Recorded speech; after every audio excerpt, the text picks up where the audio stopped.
Committee will come to order. Without objection, the chair is authorized to declare a recess of the committee at any time. This hearing is entitled Examining Policies to Counter China. Without objection, all members will have 5 legislative days within which to submit extraneous materials to the chair for inclusion in the record. I now recognize myself for 4 minutes for an opening statement. I want to welcome our members to this hearing on China, and I look forward to our testimony. From the very first Trump administration, many will recall a key China policy issue as the global race to 5G, and we urged caution to our foreign partners by both the executive and the legislative branch and our friends around the world about telecom infrastructure. We said there's a right way and there's a Huawei. And yet other technologies before it, 5G, showed that there's always a country that launches an innovation first isn't always the one that wins. Rather, it's the economy that's got the economic system to transform those technological advances into winning new products and services, resulting in economic and productivity gains. I open with this example of 5G because in a broader context of our economic and geopolitical rival with China, it's often neglected. Instead, narrow questions end up taking an existential importance. One day it's the race to 5G, the next day it's concern over a trendy Chinese app like TikTok, or today it's DeepSeek's ability to answer a question in more or less time than a US competitor.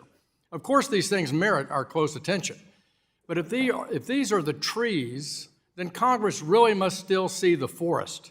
For example, if we edge out China in artificial intelligence, but Washington prevents our companies from commercializing it, what happens? If we secure a 1-year lead in hypersonics, but a defense procurement obstacle course makes its deployment a pipe dream? What if we attract to our shores the greatest technical minds in the world, but our tangle of red tape regulations mean that their startups being taken public is out of the question? In short, winning a race is no substitute for choosing a better way of life with a better political and economic system.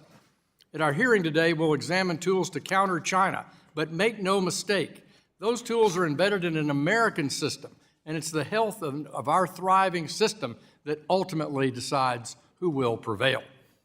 We will use sanctions, for example, but sanctions did not build a $30 trillion economy. We can use export controls, but it wasn't export controls that created 8 American exceptional technology companies, each worth more than $1 trillion. We can use the Committee on Foreign Investment in the U.S., but CFIUS didn't make the dollar the world's premier reserve currency. Today's hearing is based on the idea that beating China means doubling down on American strengths. First, we must ensure that our federal budget, our fiscal house, is in order and on a sustainable path. Next, we must lead a global financial system where like-minded economies reject non-transparent, predatory lending and mercantilism while crafting and enforcing rules that safeguard economic growth and stability. Second, our investors, our markets, our institutions, both large and small, must be able to nurture cutting-edge ideas and help take them from friends and family-backed startups to an initial public offering. Third, we must ensure that access to capital is coupled with access to energy. That means the U.S. must champion an all-of-the-above energy strategy, offering real alternatives to failed Chinese lending and white elephants. And last but not least, our strength depends on prioritizing Americans' health and safety of our hometowns and our cities, which have been so devastated by an opioid surge that China has helped unleash. Each of these elements is key to any real China strategy, and it's critical that they're all addressed today. And I yield back, and the chair now recognizes the ranking member of the committee, the gentlewoman from California, for a 4-minute opening statement. Thank you, Mr. Chairman, for this hearing. This is very important. Good morning, everyone. I and committee Democrats have long recognized the national security concerns and threats of to our economy from the Chinese Communist Party. We're very supportive of efforts to prevent Wall Street from investing Americans' hard-earned savings in the Chinese military. I've also pressed for the United States to use and influence at the IMF, that's the International Monetary Fund, the World Bank, and other multilateral institutions to stop the worst lending, contracting, and other industrial practices of China. But Mr. Chair, while I would love to work with you in a bipartisan way to advance efforts to stop China's aggression, I'm concerned that our efforts would be meaningless as President Trump and his unelected billionaire co-president Elon Musk destroy the United States government and our alliances. In just the past month, Trump has imposed import taxes on our closest allies, frozen aid for impoverished nations, illegally shuttered USAID and CFPB, and threatened to illegally seize Greenland, Canada, and the Panama Canal. Inexplicably, he has also sided with Russia's President Putin over allies in Ukraine and Europe, withholding military assistance and blaming Russia's murderous invasion on the victims of its war. As Trump tears up treaties and alliances, embraces dictators, and abandons America's global leadership role, he is giving China a free pass to fill the void left by his retreat. We're here to talk about China and discuss bills about countering Chinese government aggression, all while Trump, Musk, and some congressional Republicans give China the green light to seize other of our allies, such as Taiwan. Trump and Musk have so eagerly sold out America's values and workers to China because they are singularly focused on billionaire tax cuts and amassing more personal wealth. As it stands, Elon Musk makes billions in China, where more than half of Tesla vehicles are produced. Nearly 40% of Tesla's battery supply relies on Chinese companies, and Chinese buyers represent Elon Musk's largest market, while Tesla sales continue to collapse in the United States. Last year, there was a 90% increase in China, and Trump is ready to forcibly remove Gaussians to build golf courses for Trump and his billionaire friends and investors, just as the CCP, that is the Chinese Communist Party, forced removal of Uyghurs from their land. Racist nationalism, anti-democratic activity, and even genocide and war are not a concern if it means power and wealth for them and their billionaire class. While this is to be expected from people like Musk and Trump, I'm deeply disappointed that my Republican colleagues, many of whom have previously been outspoken about the important role the U.S. plays as a beacon of freedom and defender of democracies around the globe. Republicans did not even speak up when the Trump Pentagon refused to allow one of its trafficking experts to join us today to speak about Chinese fentanyl procurers and Chinese money laundering.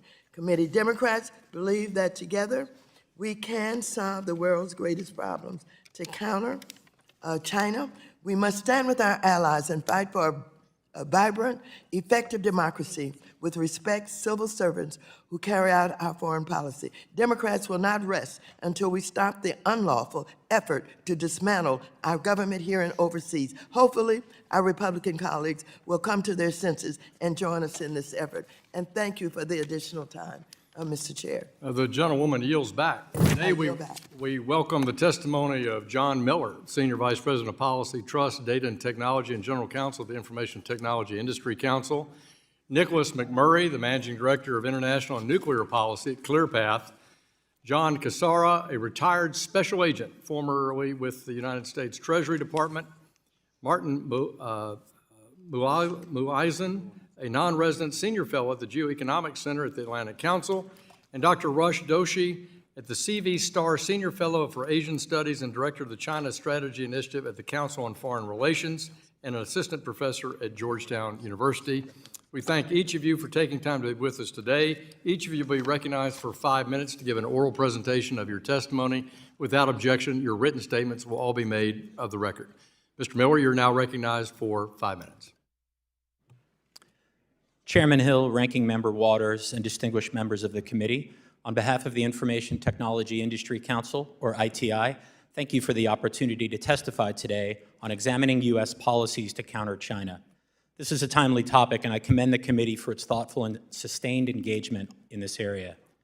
ITI is a global policy and advocacy organization representing 80 of the world's leading tech companies, and I lead ITI's Trust Data and Technology Policy team, including our work on security, artificial intelligence, and data policy in the United States and globally.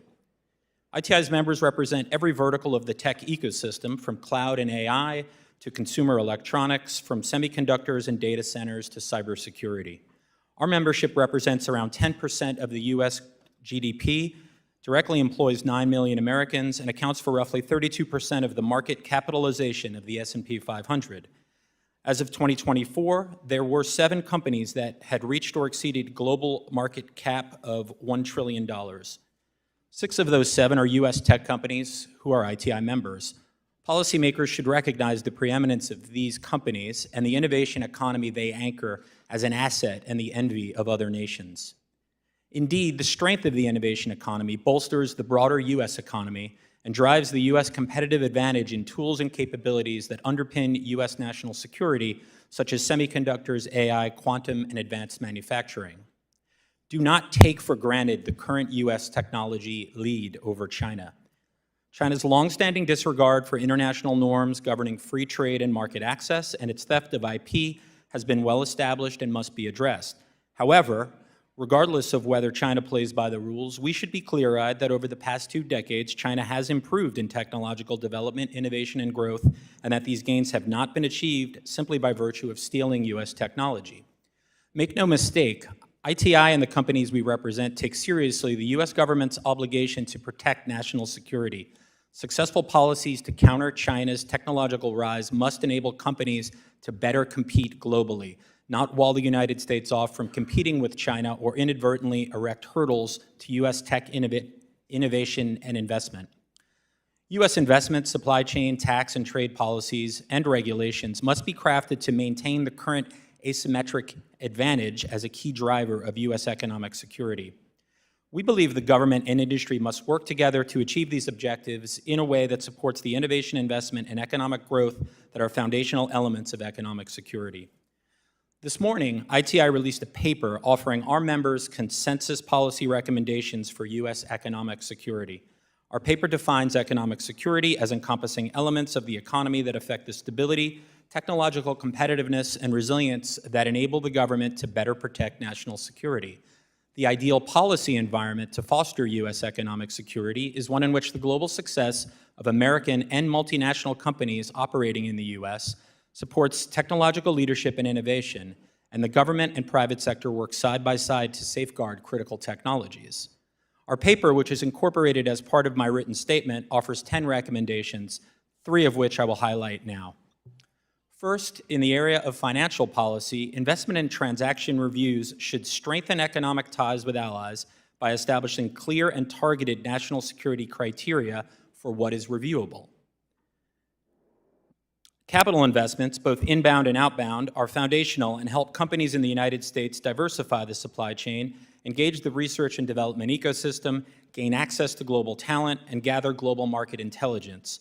Overly broad investment restrictions, whether through CFIUS or the Outbound Investment Security Program, will impede domestic and overseas investment in and by U.S. companies and consequently decrease economic security.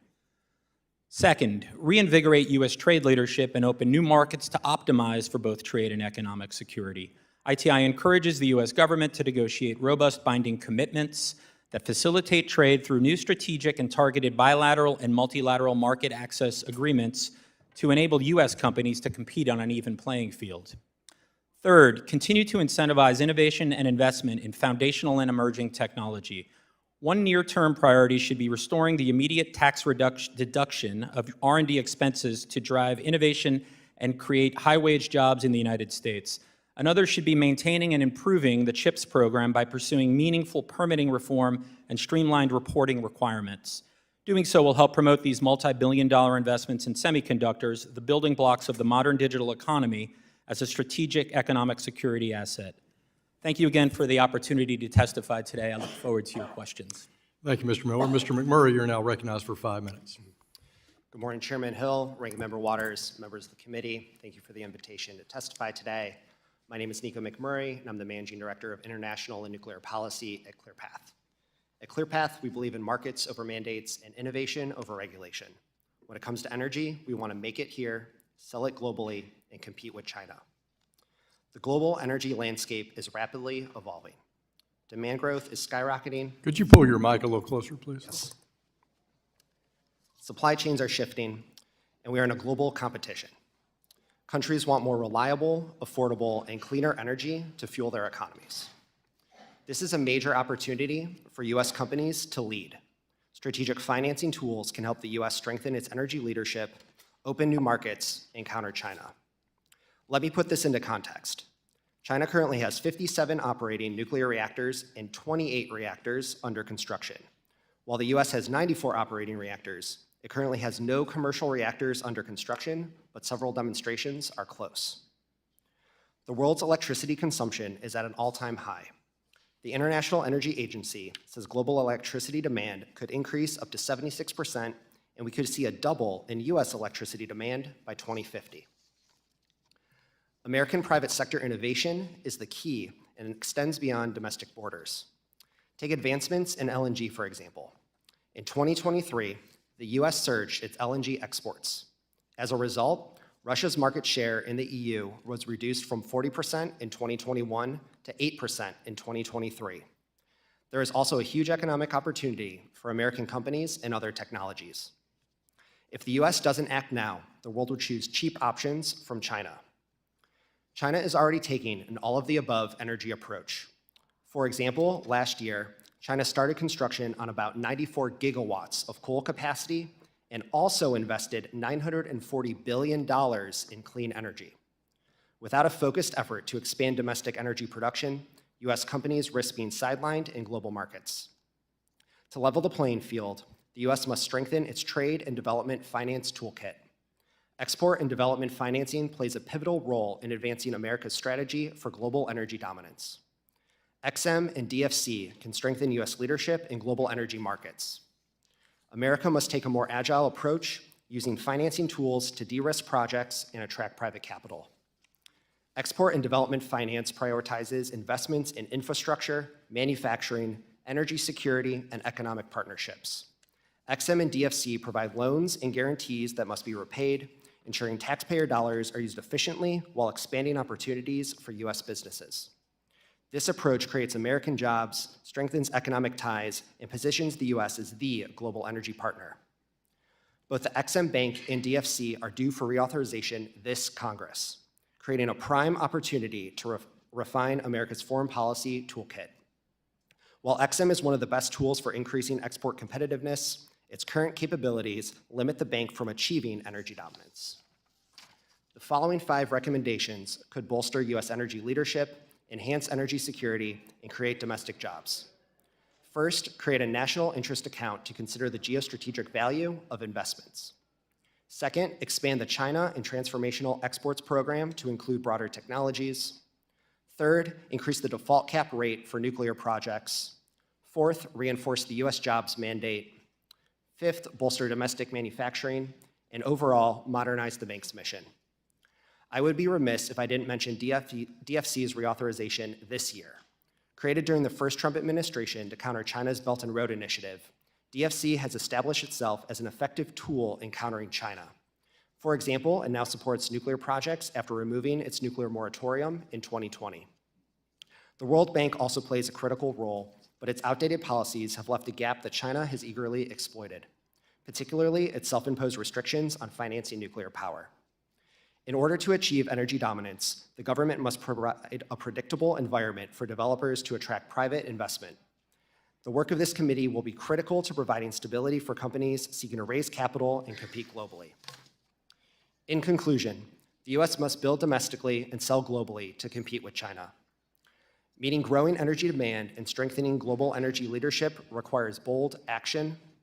And finally, Congress has a unique opportunity to strengthen American solutions by modernizing export and development financing to support nuclear, LNG, geothermal, and other technologies. I look forward to today's discussion. Thank you. Gentleman yields back. Mr. Cassara, you recognize for 5 minutes. Good morning. Chairman Hill, Ranking Member Waters, and distinguished members of the Financial Services Committee. It's an honor for me to testify. Communist China is an ideological, military, economic, commercial, high-tech, intelligence, and diplomatic rival of the United States in the West. The People's Republic of China has a growing exploitative presence in the developing world. While these threats are known, the Chinese Communist Party's involvement in transnational crime and money laundering is generally not recognized, understood, or investigated. My most recent book is China, Specified Unlawful Activities, CCP Inc., Transnational Crime and Money Laundering. I found in writing that book that criminal activity has seemingly become part of the CCP's overall strategy to grow its power.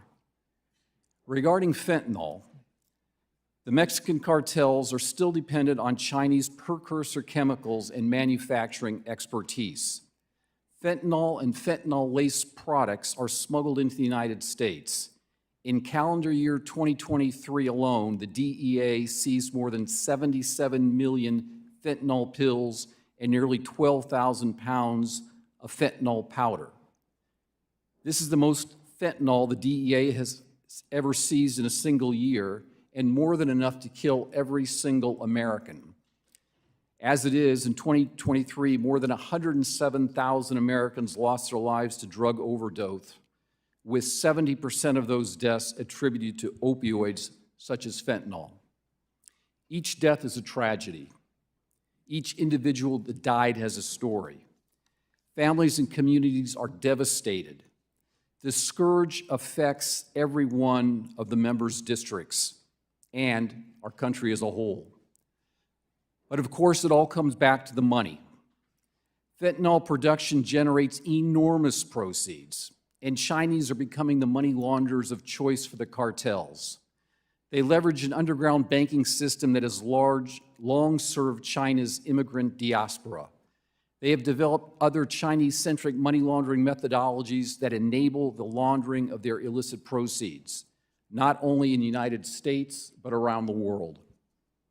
In my written statement, I give an overview of some of the most pernicious enablers as they relate to fentanyl trafficking, such as trade-based money laundering, black market exchanges, underground financial systems like Fai-Chen or Flying Money, and mirror swaps that are facilitated by Chinese mobile phone apps. While my testimony focuses on U.S. efforts to counter illicit fentanyl trafficking and money laundering, I urge that we do not look at the fentanyl issue in a vacuum or as an isolated concern.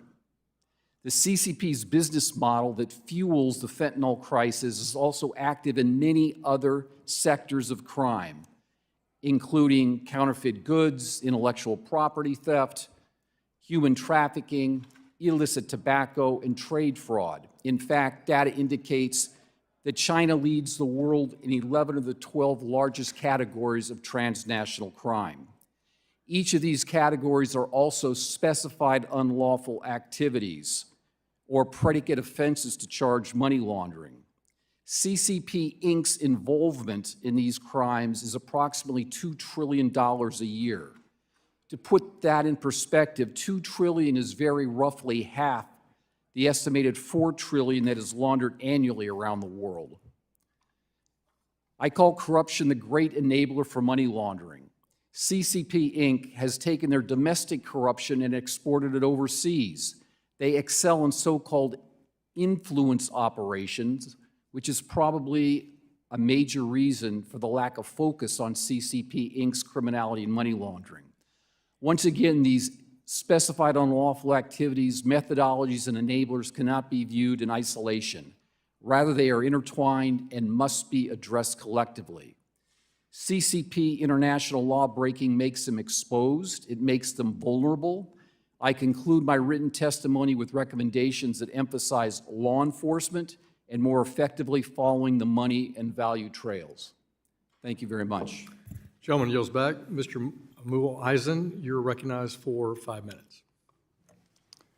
Thank you, Mr. Chairman, Ranking Member Waters, members of the committee. Thank you for inviting me today. My name is Martin Mühleisen. Before joining the Atlantic Council's GeoEconomics Center, I retired from the International Monetary Fund in 2021, having served as Chief of Staff and Director for Strategy, Policy and Review, among others. The following are my personal views, not those of the Atlantic Council or any other organization. On the topic of multilateral institutions, I would like to focus on 3 recommendations. First, China should be held responsible for its bad lending decisions. Chinese loans have contributed to rising debt vulnerabilities in low-income countries. In several cases, their unsustainable debt put a hold on new loans by multilateral lenders. The speed of debt workouts has picked up in recent years, but China remains unwilling to provide haircuts to restore solvency when needed. The United States should encourage the IMF to make full use of its debt policies when countries need deeper debt restructuring. For example, under certain conditions, the IMF's lending into official arrears policy allows programs to proceed even if a country is in default to another IMF member. A more robust application of this policy could strengthen the negotiation position of debtor countries, eliciting more ambitious debt relief from China. Second, focus on quality, not quantity, of multilateral programs. The World Bank and other development banks have been leveraging their capital base to increase lending to low-income countries, who also benefited from a $650 billion issue of IMF special drawing rights. These efforts are intended to meet large financing needs of poorer countries, often with relatively little conditionality.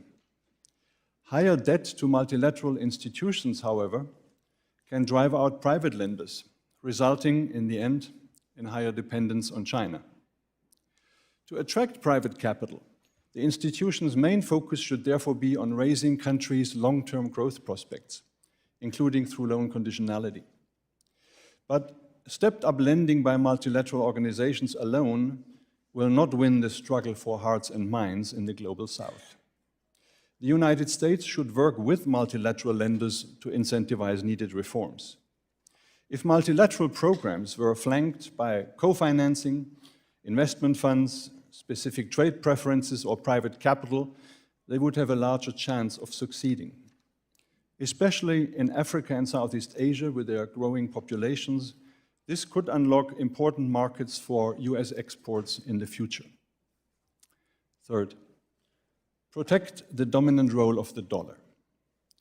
Large emerging markets have exhibited a remarkable degree of economic stability in recent years.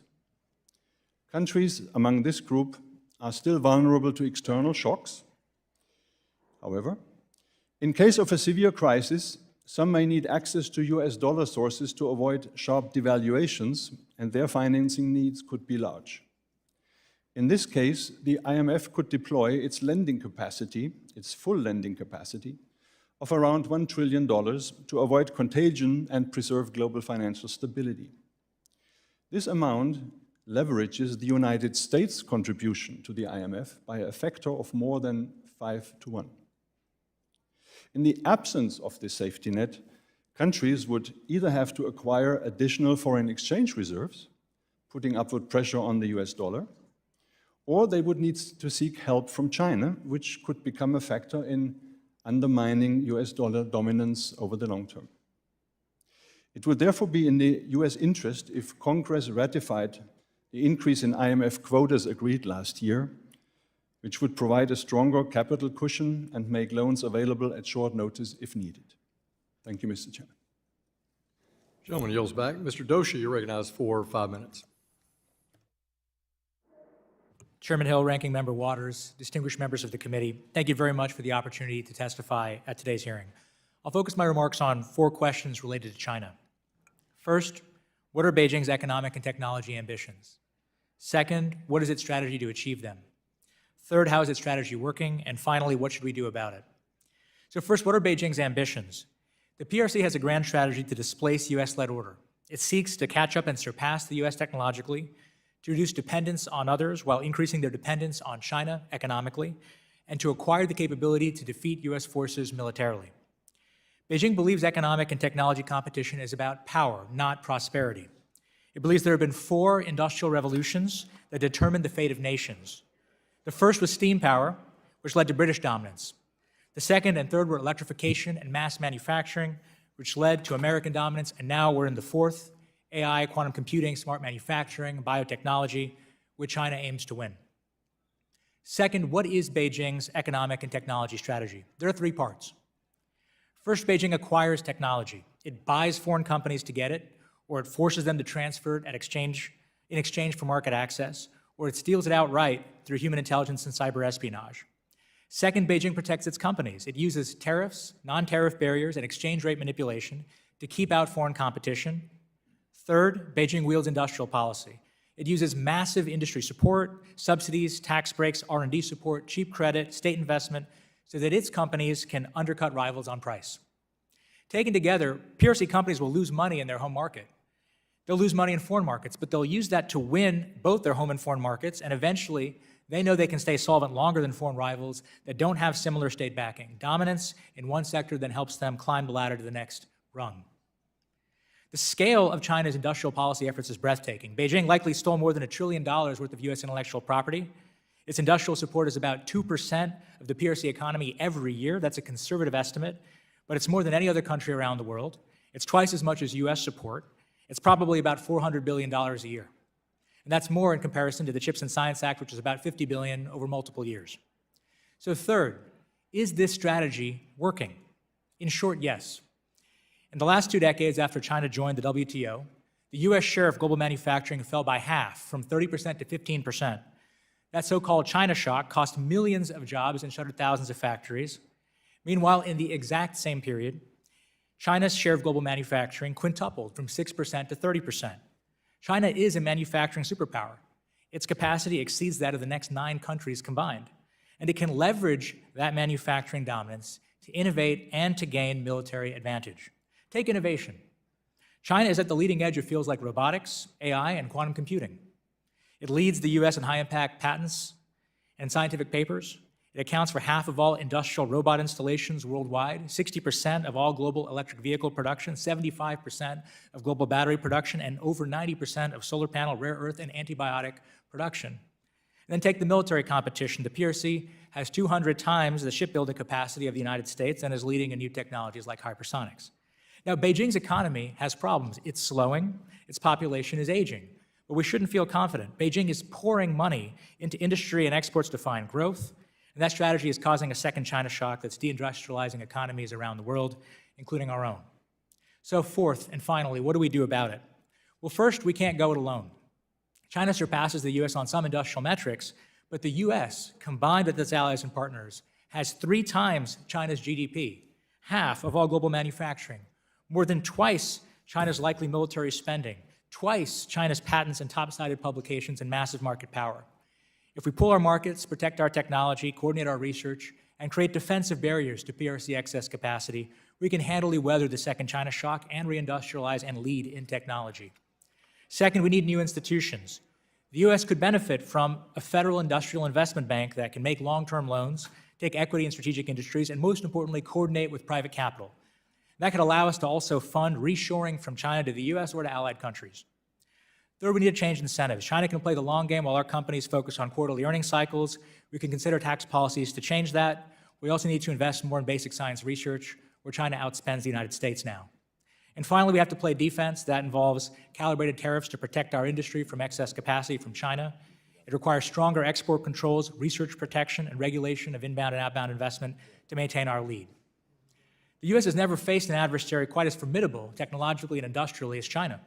But we have everything that we need to succeed. We just have to make different choices in some cases. I want to thank you for your time, and I look forward to your questions.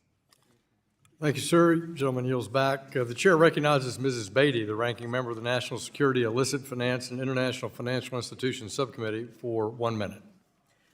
Thank you, Mr. Chairman. First, let me say I'd like to echo Ranking Member Waters' comments and note the incredible irony of us holding this hearing while Team Trump-Musk are presiding. It is, and they are demolishing the United States leadership on the international stage.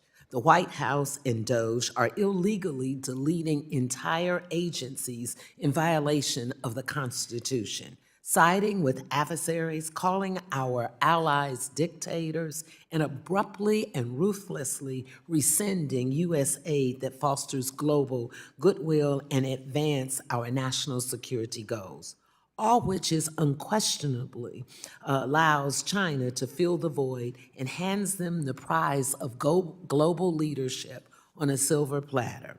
All while colleagues across the aisle have a long record in Congress of loudly supporting soft powers initiatives like USAID and assistance for Ukraine are stunningly silent now. This is unthinkable, and I yield back. Gentlewoman yields back. Chair recognizes himself for 5 minutes of questions.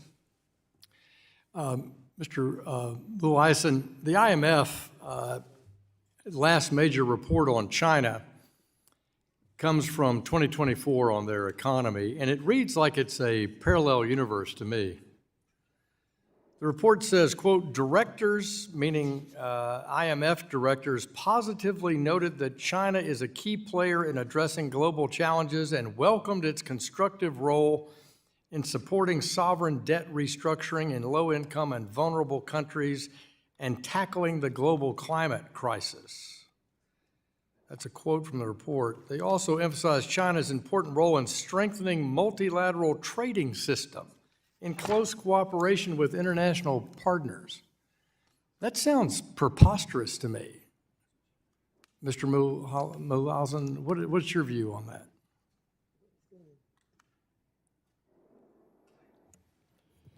Thank you, Mr. Chairman. I think, and I'm not speaking for my colleagues, I want to just emphasize that, for my former colleagues. I think that the staff report wanted to point out that China did make some progress on the debt restructuring issue. There has been improvements, as I mentioned earlier, because China is participating under the G20 Common Framework for Debt Restructuring, and some country cases have been resolved. But you wouldn't argue that the common framework has been successful, would you? It has been a difficult effort to get China to contribute. It is not like the Paris Club, but it has some of the same principles. Shouldn't China belong to the Paris Club? Shouldn't they participate in the Paris Club? I would welcome if they did. Wouldn't that make all this a lot easier, and we wouldn't have to have a made-up framework like the common framework from the G20? I think I pointed out in my statement that I think there are still shortcomings in the way China does handle its loans to troubled countries. And I would agree that having them in the Paris Club would make them play with the rules that are well established and functioning. But obviously, this is China's own decision. I think at some point they considered it, but it was then rejected within China. Yeah, I agree with you. I think it was a mistake, and I think the IMF and the IMF members should put more pressure on China to participate through the Paris Club. What should the IMF be doing now as it relates to this past 4 years of effort that really hasn't been very successful? As I mentioned, I think the only real tool that the IMF has is the lending into official arrears policy. Do they have the right information from the countries they're trying to lend to if the terms that China has are not transparent and are not disclosed? There has been some improvement in disclosure, but again, I don't want to put my hand in the fire and say that everybody knows exactly what China is doing in member countries. That improvement has helped especially bring private creditors on board, because now there's more of a level playing field. Now people understand more what the mass of loans is and how to negotiate that restructuring. But there's still a long way to go. Thank you. Mr. McMurray, I was pleased to be sponsoring in this Congress a bipartisan bill with Mr. Torres of New York that would support nuclear energy financing through the World Bank and the European Bank for Reconstruction and Development. This legislation would not only help lift the World Bank's prohibition on same financing, but it would kickstart a trust fund to add in the assistance that you referenced in your good testimony. I'd like to certainly record 2 articles I've written on the importance on nuclear financing. Build Back Nuclear from 2021 and Our Energy Future from January 2025. Without objection, they'll be added to the record. Mr. McMurray, can you help us understand why funding for nuclear and other energy projects is so critical in countering China's influence in the world? Yeah, thank you, Chairman, and thank you for your leadership on this issue. China is actively building almost 30 nuclear reactors today, poising them to prepare to export and build their technologies elsewhere. The World Bank has a really important role to fund large global infrastructure projects. So by them not supporting nuclear, that limits the effectiveness of the World Bank and cedes that leadership to China. As you mentioned, the trust fund is actually an excellent tool for the World Bank to do 2 things. 1, build that internal expertise, so it can start educating its own staff as well as its members. And then 2, lay out some of those early stage projects so ultimately entities like the XM Bank can start funding and support additional projects globally. Thank you very much. My time's expired. I now yield to the ranking member of the full committee for 5 minutes. Thank you very much, Mr. Chairman. Mr. Doshi, in the Caribbean, nations increasingly disillusioned by the United States' unpredictability are turning to what is known as BRICS. That's Brazil, Russia, India, China, South Africa, including, of course, both in a very, very real way, China and Russia, for investment and financial support. China's Belt and Road Initiative have brought investments to the region from ports and energy resources to hotels and highways, although often with predatory loan arrangements. In light of these developments, what strategic actions should the United States take to counterbalance China's growing influence and provide a more reliable, attractive alternative for Caribbean nations and other regions? I just want you to know that when any of us participate in activities with our Caribbean countries, that's all we hear. What are you guys doing? Can't you help us to avoid what China is doing in the Caribbean? What do you know about this? Well, thank you very much, Ranking Member Waters. Let me just say this is a very important issue. Every great power adversary the U.S. has ever faced has wanted a role in the Caribbean, whether that was Germany and even the First World War, but especially the Second, or the Soviet Union in the Cold War. And China's no different. They also want a role in the Caribbean because they know it's a weak spot for us potentially. They know about our reliance on the Panama Canal. So the history here shows that China will want to be involved, and if you look at their own statements, you know it. I would add a few things. China's involvement picked up really in the early 2000s. They've accelerated their involvement in recent years, and as you correctly noted, they are focused on a whole of government approach in the Caribbean. That means military assistance in some cases to Caribbean countries. That means law enforcement and military assistance. It also means investment, significant investment in Jamaica, investment in port infrastructure, including the operation of ports in the Caribbean.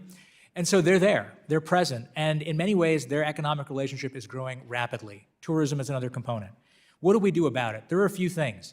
First, a little bit of support from us goes a long way. These are not large economies. Taken together, the entire GDP of the region is about the GDP of Kansas, maybe a little bit less.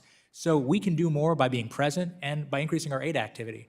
Second, Caribbean countries, as you know well, want commercial engagement with the United States. We should find ways to make it easier, whether that's through EXIM, DFC, or other institutions, for our businesses to be involved in the Caribbean. But finally, we should remember that we have an asymmetric advantage. Those countries, as you noted, they want to be with us, not with China. And they're not happy about the corruption that China sometimes brings to their economies. So transparency and sunlight is the best disinfectant. We should fight in the information space so people know that we stand for anti-corruption and that the Chinese stand for corruption. Finally, we have to worry about the military role that China is building there, and we should make sure that our Department of Defense is doing everything it can to strengthen military diplomacy with our Caribbean friends. Thank you very much. In speaking about what more we can do, some of our Caribbean island states do not receive foreign aid because they say they make a little bit too much money. But you know, they're hit with storms and they're in great debt as they try to reconstruct and renovate and all of that. Is this an area that we could help them in because of the debt that is incurred with all of these Mother Nature events? Well, thank you very much, Ranking Member Waters. You brought an important point up, which is debt. Many of these countries are heavily indebted to China, increasingly indebted.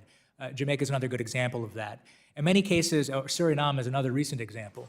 In many cases, they can't pay back the debt. So that's a problem, and it speaks to the previous discussion earlier about China's non-participation in the Paris Club.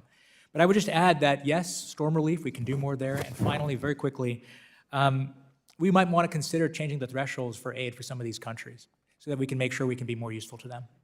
Thank you very much. And quickly, do we have a security problem with China getting so much, influence in the Caribbean and being so close to us? Should we be concerned about that?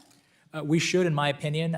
It somewhat compromises some of the activities that we undertake in the Caribbean. We have Southcom operations and others that are worried about this. But in particular, I'd note just two things. First, that the PRC operates out of Cuba, a number of sensitive sites, and we should worry about those and their ability to collect on our operations in the Caribbean. And second, I would also add to that the PRC's ownership of port infrastructure in the region, including around the Panama Canal, can pose security threats, as the Trump administration and the Biden administration have identified. Thank you, and I yield back. Gentleman yields back. Gentleman from Michigan, the Vice Chairman of the full committee, Mr. Heisinger, is recognized for 5 minutes.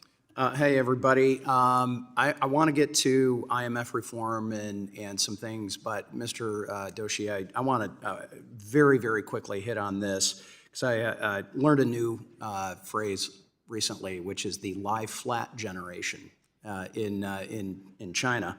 And my question is, can China survive economically from the downturn that they are seeing? And it seems to me, as a child of the Cold War and that era, the difference between our space race and the Cold War race that we had with Russia is they had a much smaller economy. So I'm very curious, very quickly, your view on China with that.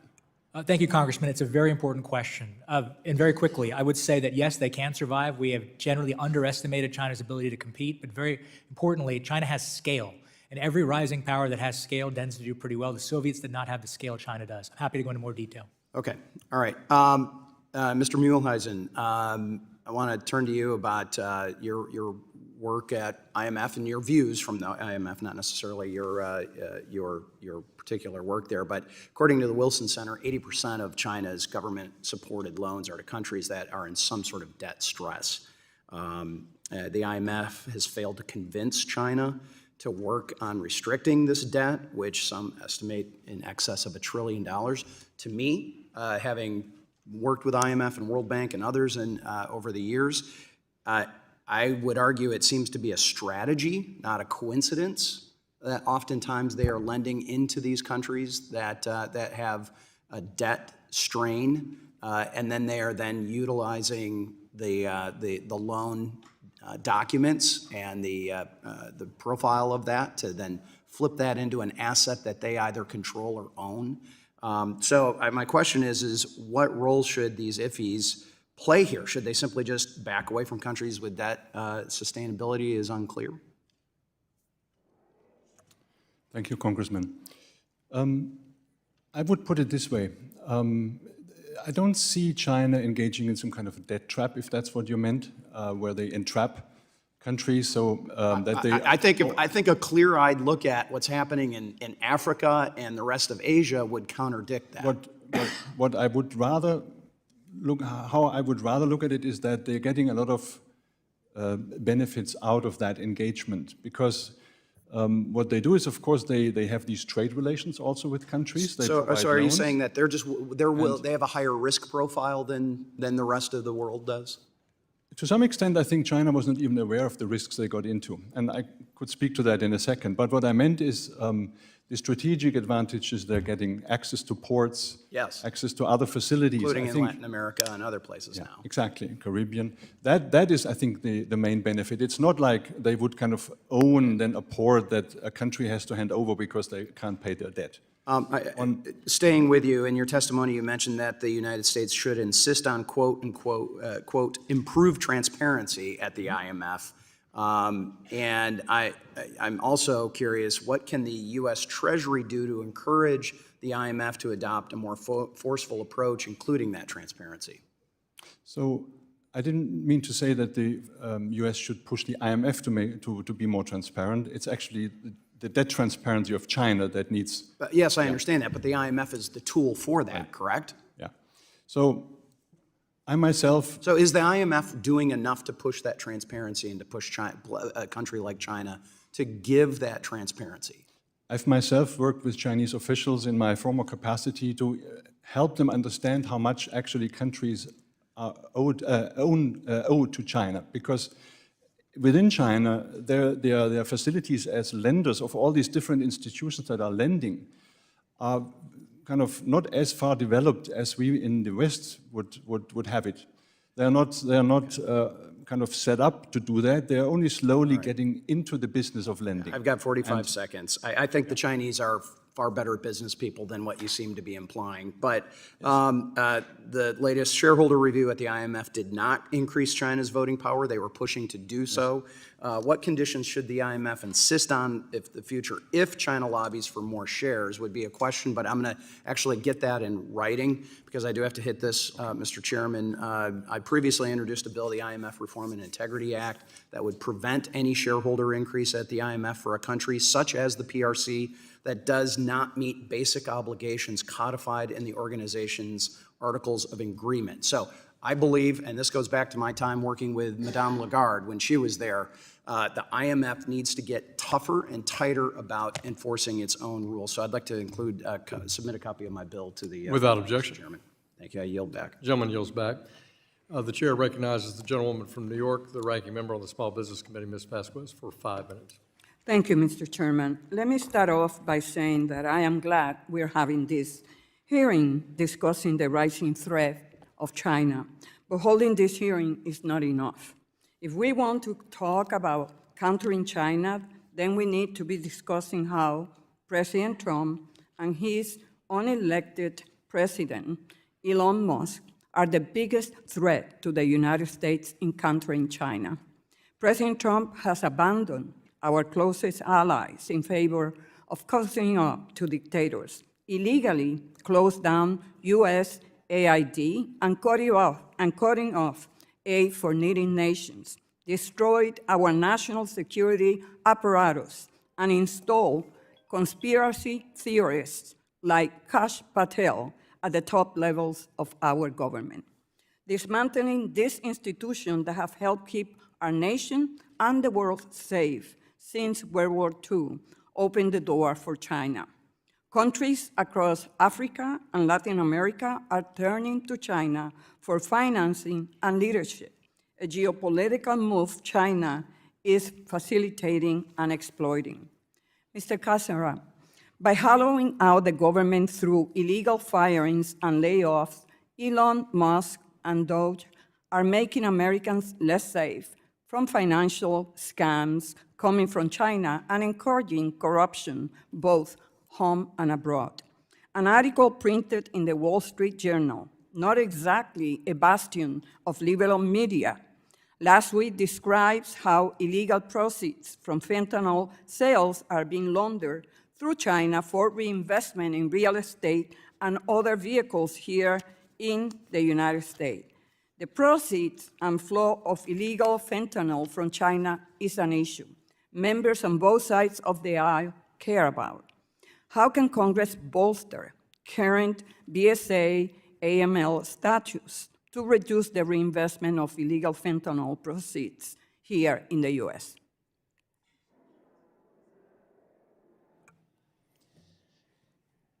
Thank you for the question. Regarding BSA, Bank Secrecy Act, financial intelligence reporting requirements, I think one of the best things that could happen to counteract some of the issues that you're developing is for real estate agents, for example, to no longer be exempted from KYC, know your customer reporting requirements, and to follow suspicious activity reports. I think something else needs to be done that is more efficient utilization of suspicious activity reports in general, which is going to require additional personnel, it's going to require technology, and most importantly, it's going to require additional resources on the ground for agents to work cases. And wouldn't you agree that to reduce the laundering of money from Chinese fentanyl sales, we are going to need to continue to crack down on anonymous shell companies here in the U.S.? Absolutely. In money laundering, there are 3 stages of money laundering: placement, layering, and integration. Shell companies, LLCs, Delaware corporations, whatever you want to call them, are one of the premier tools of choice by money launderers in the layering stage of money laundering. It makes it very, very difficult for criminal investigators to follow the money trail. Same thing in the integration stage. Once the money is layered and integrated into the economy, we don't know who owns that shopping center, who owns that yacht, who owns that property. We need beneficial ownership information. Thank you for that answer. Dr. Doshi, how important is it for both the U.S. and allied nations to adopt and enforce transparency measures like beneficial ownership registries and anti-corruption laws to prevent bad actors from abusing our financial system? Well, thank you, Congresswoman. I think it's incredibly important. Every step that we want to take, whether on law enforcement with anti-money laundering or with export controls or with investment restrictions, all of those steps are going to require knowing essentially the beneficial owner. If we don't have that, then the PRC can always set up shell companies and get around our restrictions, and they've been doing that. So I think it's indispensable to our competitiveness agenda. Thank you. I yield back. Gentlewoman yields back. The gentleman from Oklahoma, Mr. Lucas, the chair of the Task Force on Monetary Policy, is recognized for 5 minutes. Thank you for holding this hearing, Mr. Chairman, and thank you to our witnesses for testifying today. As the former chairman of the Science Committee and representing an energy-dominant state, I'm particularly sensitive to how China weaponizes energy as a geopolitical tool.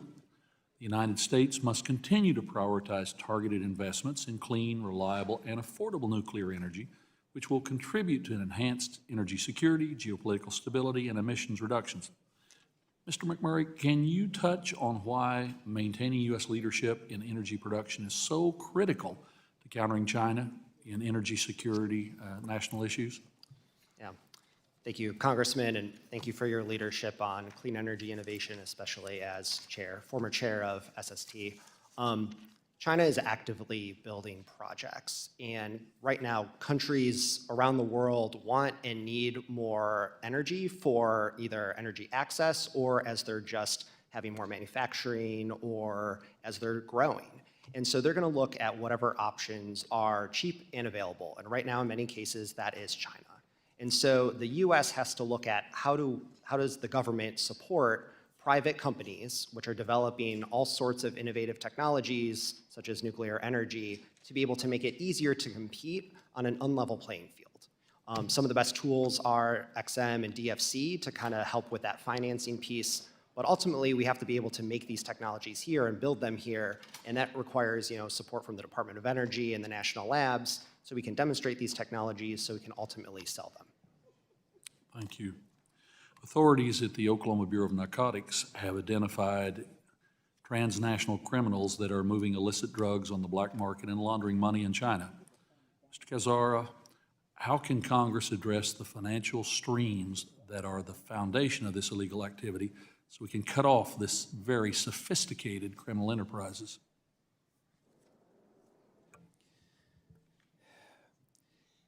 And I know it's a complex question. It's a complex question, but I think to get to the heart of the matter, I think we've made a mistake over the last so many years. Our enforcement agencies have been putting emphasis on what I call the product, for example, illegal drugs, and the people, meaning like drug kingpins and those involved with it.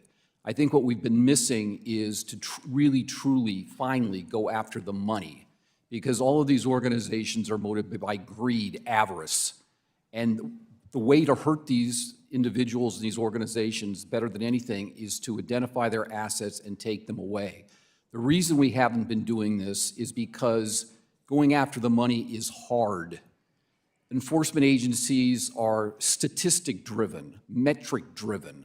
They want measurements of success. Instead of going after meaningful, long-term, complex money laundering investigations that take 2 years or more, they are content to go after these quickie little buy-bust cases that really don't make any difference. We have to change the incentives for law enforcement. Play chess, not checkers. Yes. Turning back to the EXIM Bank for a moment, Mr. McMurray, in the most recent authorization of EXIM, Congress built the China Transformational Exports Program, or CTIP. That program reserves at least 20% of EXIM's authority to neutralize China's export subsidies. How can we improve on that program and scale it up to match their actions? Thank you, Congressman. CTEP has been an excellent tool to compete with the very competitive financing that China is able to offer. Right now, CTEP focuses on only a certain subset of technologies. One of the best ways to increase the competitiveness of U.S. companies is to expand that. For example, including nuclear energy as part of CTEP's mandate. I would also want to just mention DFC was also created under the first Trump administration directly as a counter to China's Belt and Road. And there is an opportunity as well to strengthen DFC to make U.S. companies, again, more competitive. I just want to simply note in my closing comments, we cannot afford to get caught flat-footed on the issues we're discussing today. And outcompeting China in export markets, financing energy investments must be a top priority. And I'm thankful to the chairman for focusing on this in our hearing today. And I yield back, Mr. Chairman. Mr. Lucas yields back. The gentleman from California, Mr. Sherman, the ranking member on our Capital Markets Subcommittee, is recognized for 5 minutes. Thank you, Mr. Chairman. Some of our witnesses seem to be here advocating what they'd advocate in any other committee that wasn't even talking about China. If you're paid to convince Congress to let you drill for oil in Yellowstone National Park, you can then come to a hearing on China and say, well, that's the way to take care of China. Mr. Chairman, thank you for focusing on the importance of the U.S.'s world reserve currency. And we should remember that the announced purpose of crypto is to partially displace the U.S. dollar, and there is a bill in the Senate to make crypto the reserve currency of the dollar. And I think you understand how important it is that nothing displace the dollar as the world's reserve currency. Likewise, I think it was Mr. Cassara who focused on money laundering. Crypto is advocated by its own supporters as a way to do massive transactions or large transactions out of the view of the U.S. government. And that's perhaps why 100% of the ransomware attacks in recent years have demand payment in crypto. Mr. Mühleisen, I hear what you say about China debt. Too many small countries are being told, well, you borrowed China's money, so you have to give us your port. What we need to do is say to every lender and every credit rating agency that when China makes an unfair loan and you don't repay, that can't be used against the country's credit rating. So that countries who are faced in this circumstance will, instead of giving China their port, they can give China their middle finger and still borrow from American corporations, banks, and international lending institutions. We've made some unforced errors. One of those, as the Wall Street Journal points out, is we should be focused on China, and instead we go to economic war with Canada and Mexico. Second, we have cut aid in some to tiny countries in the Pacific, to the Cook Islands, to Solomon Islands, to Tonga, where we just have $1 million programs. These are the islands where my father's friends gave their blood in the last war in the Pacific, and now we're turning over control of those islands to China for to save a few $1 million. The original sin was giving China most favored nation status. Before then, their economy was tiny. The vast majority of Democrats voted against that, and we stood up to our own president. And I turn to my Republican colleagues and say, perhaps your proudest moment this year will be when you stand up to a Republican president. In capital flows, it's nice to say, well, we shouldn't send any capital to China. Keep in mind, because of that huge trade deficit, which I might add was much bigger under Trump than it was under Biden, and was even bigger still in the pre-COVID years of Trump. So Trump gave us the worst trade deficit in history vis-a China. But we are dependent for over $1.5 trillion of investment in our debt instruments on China, but we've got to look at equity flows. So believe it or not, right now we subsidize Americans who invest in Chinese stocks. We do so through our tax system and the capital gains allowance. I'm going to ask all witnesses here, please raise your hand if you believe that we should provide subsidies to Americans who choose to invest in Chinese stocks. Let the record show no hand went up. And yet, I have great difficulty. I've only gotten one Republican co-sponsor for the bill that I'm going to reintroduce. I hope all of you join me in co-sponsoring this, to say no capital gains allowance for investment in Chinese stocks. Now, I know that offends the billionaire class, but you cannot stand up to China if you're unwilling to offend the billionaire class. Mr. Doshi, I'm not able to read your sign so well, so I may have mispronounced your name. Are there unique risks for Americans when they invest in Chinese stocks, such as expropriation, that should be part of the disclosures they get from the SEC? Thank you, Congressman. I think that there are significant risks. I'm not sure that we have, I mean, that market itself is highly volatile, unpredictable. There's no adequate auditing of these companies. Our due diligence firms. The auditing, Senator Kennedy and I did something about, but Yes. there's everything else. And the Gentleman's time has expired. Gentleman from Texas, Mr. Sessions, recognized for 5 minutes. Mr. Chairman, thank you very much. Delighted we're having this hearing today. I think that the panel is well positioned to provide a lot of information to us. Mr. McMurray, I want to go directly to your testimony. We're talking about China. China currently has 57 nuclear reactors in operation and 28 reactors under construction. The United States has 94 reactors, none currently evidently on the books to replace them. What is the major reason why we cannot build economic, the funding that's necessary for these? Is the market not robust? Is there not an understanding? What is the reason why America would not be building at least one or two? Yeah, thank you, Congressman.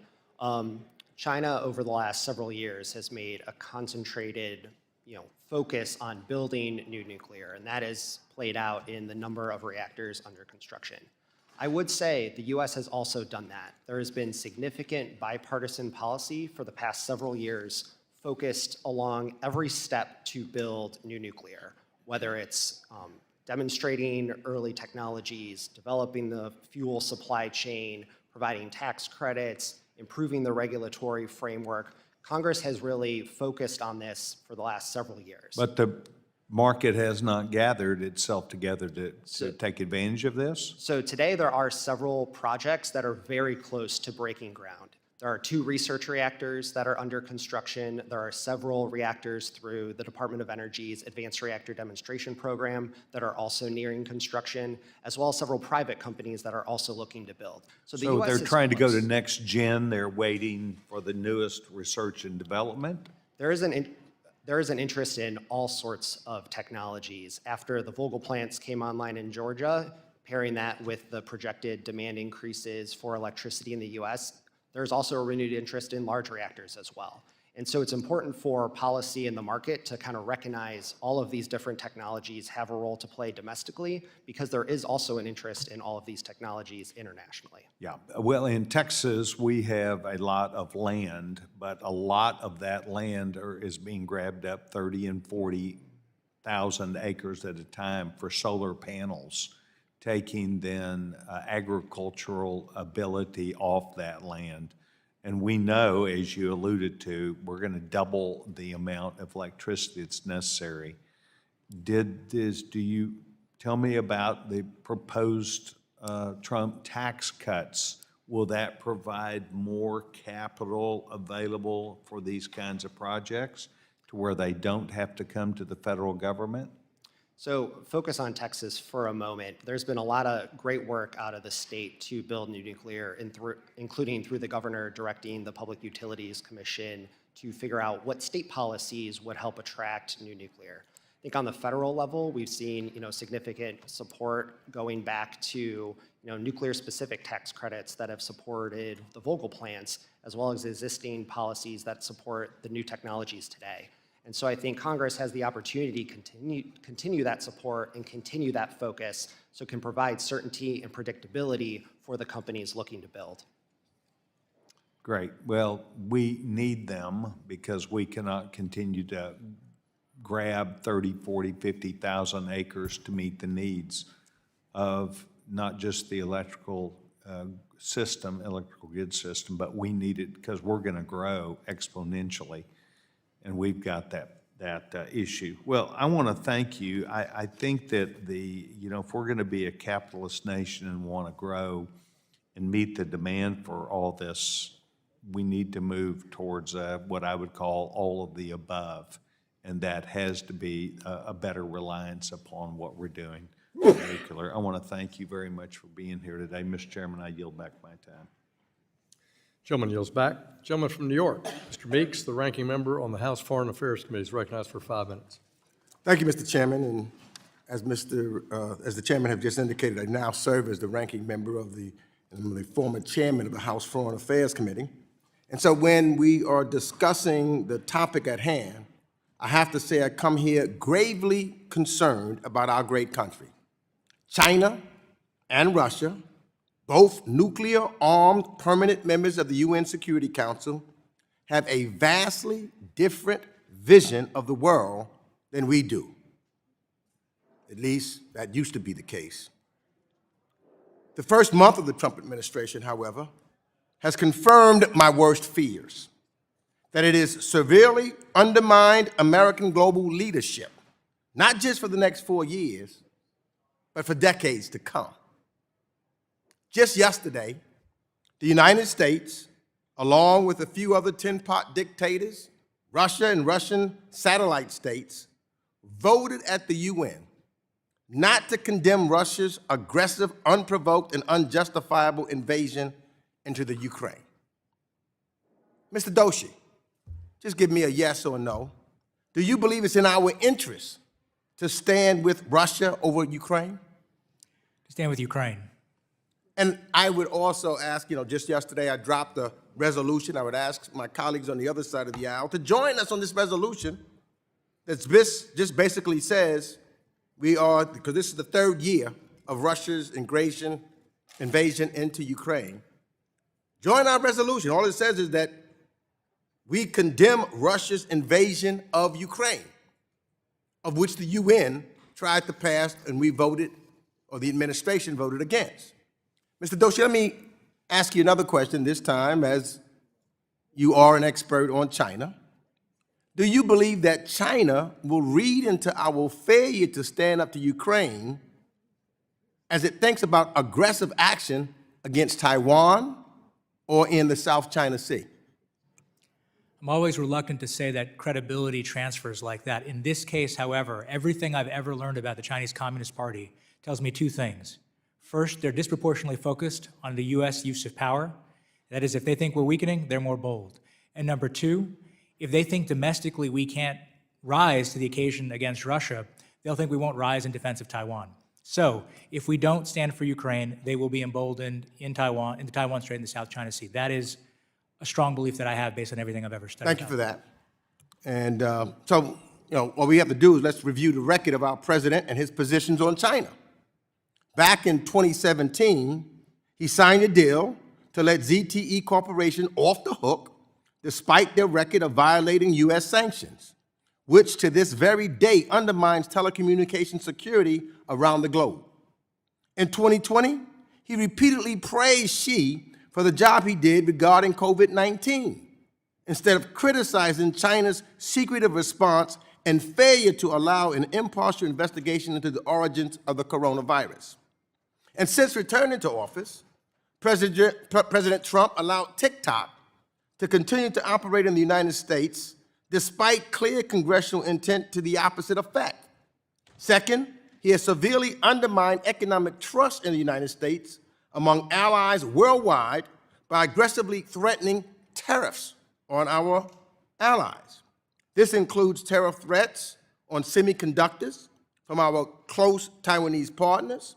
He has allowed Elon Musk to decimate USAID, which is the tip of the spear of American soft power and goodwill around the globe. So, Mr. Doshi, do you think it is in the United States' interest to compete with China for commercial and soft power projects around the globe? Yes, I do. I do too. Mr. Miller, do you agree? Yes, absolutely. It's in our interest to compete. Mr. McMurray, do you agree? Yes, we need to make sure we can compete.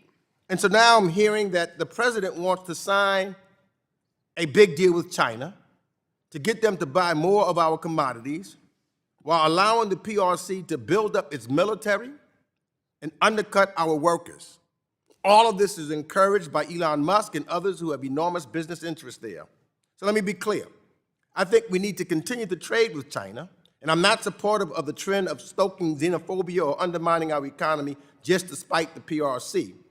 But the Chamberlain policy of appeasement coming out of the White House is about self-enrichment, affinity for dictators, not America's economic growth or national security, and we should be competing with the PRC across the globe, not shutting down agencies. We should be cracking down on the China-Russia no-limits partnership, not trying to join it. I yield back. The gentleman's time has expired. Gentlewoman from Missouri, Ms. Wagner, the chair of the Subcommittee on Capital Markets, is recognized for 5 minutes. I thank you, Mr. Chairman, for holding this vitally important hearing, and I want to thank our witnesses, certainly for being here today. Back in my home state of Missouri, it is estimated that 3 people lose their lives every single day from an overdose. I've heard from countless constituents who tell me about a neighbor, a friend, or family member who's lost their life due to an accidental overdose of fentanyl.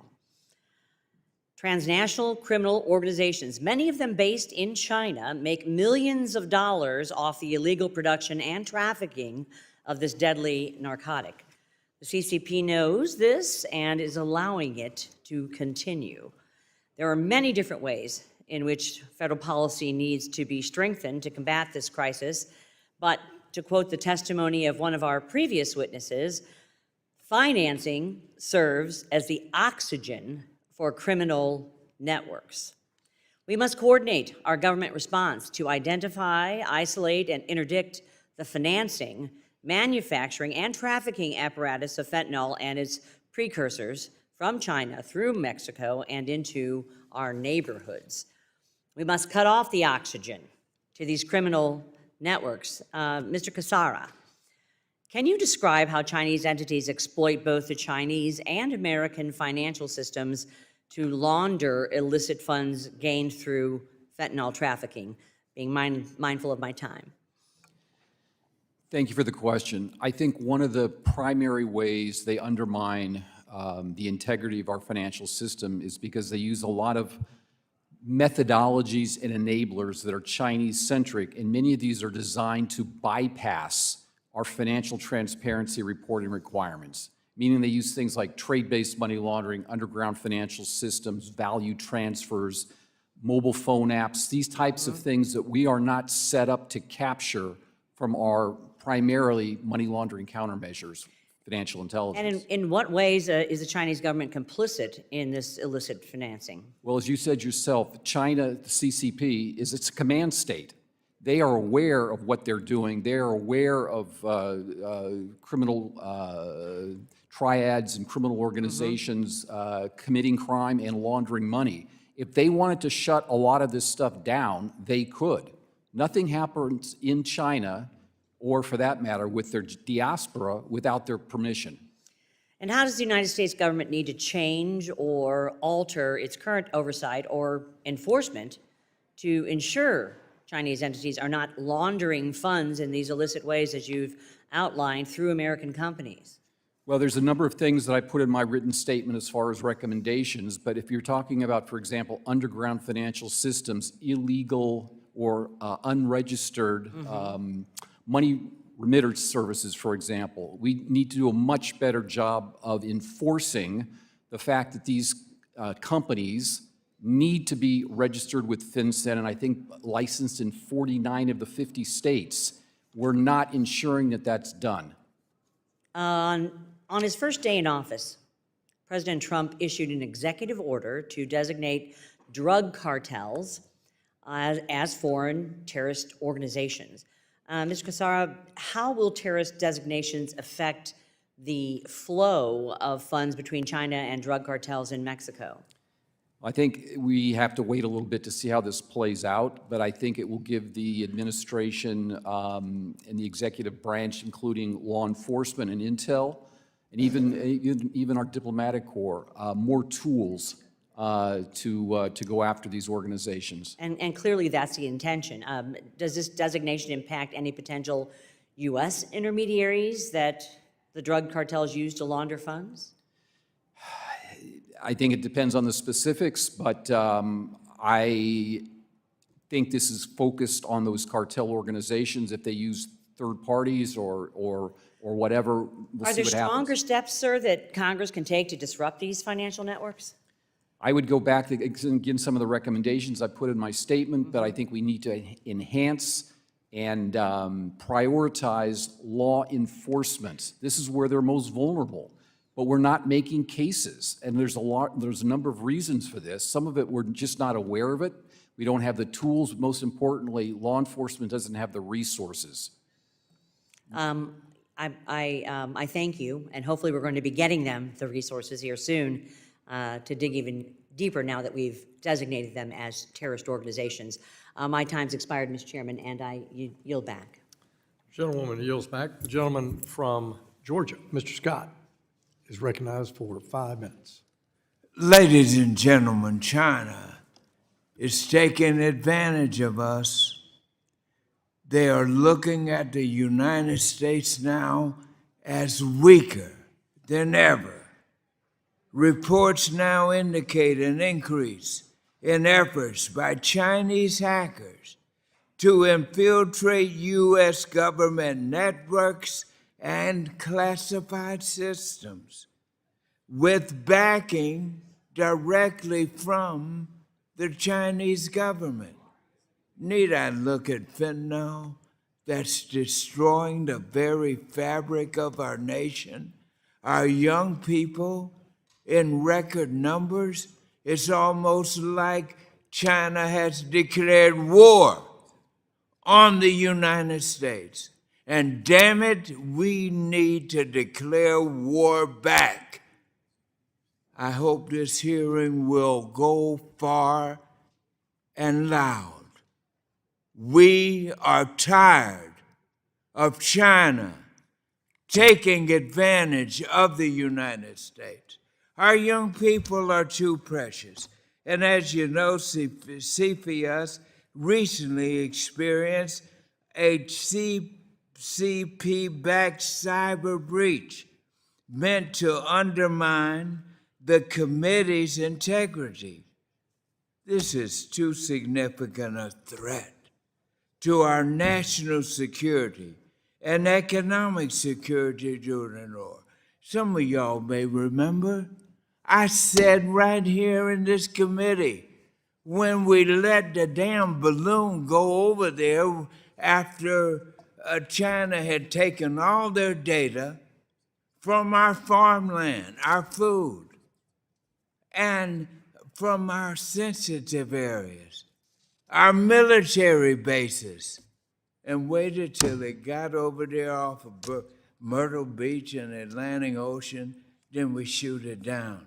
They take these things as a sign of weakness. Mr. Miller, let me get to my question here. How effective has CFIUS been at reviewing, listen to me carefully, Chinese companies' attempts to invest in U.S. businesses, particularly involving critical infrastructure, large amounts of personal data, or sensitive technologies? Thank you for the question, Congressman. I think that the CFIUS investment review regime, has been effective, particularly in recent years at making those types of reviews, and particularly after CFIUS was revised after the via the FIRMA bill. Let me just interrupt you just briefly on that. I've got to get to this other question. I took too long on the first. But earlier this month, Congressman Frank Lucas and I sent a letter to Treasury Secretary Scott Bisson, signed by both Democrats and Republicans on this very committee, urging him to take a stronger, more proactive approach to embattling future cyber breaches. And I would like to insert the letter for the record, Mr. Chairman. Without objection. And now, our letter asks the Secretary to give a firm commitment to CFIUS would continue to move forward with longer review processes and detailed investigations of Chinese government-linked investments. So how can Treasury improve the parameters and oversights necessary in its service providers and refocus training to better identify potential Chinese cyber threats, particularly those targeting CFIUS? Thank you for that as well. We need to take all cyber threats very seriously, and that means starting with getting full visibility of the networks, including the networks at Treasury. Monitoring systems. As always, using a risk-based approach is really important, and also just using the tools that we have, the basic risk management tools, such as end-to-end encryption, multi-factor authentication, and logging. I mean, it sounds like a broken record because we say this all the time, but we need to do this. Gentleman's time has expired. I just want to end with this. It's very important that we understand China is targeting our food supply system. The gentleman's time has expired, and our national his closing remarks are security so base. noted. Thank you. Gentleman from Kentucky, Mr. Barr, the chair of the Subcommittee on Financial Institutions, recognized for 5 minutes. Thank you, Mr. Chairman.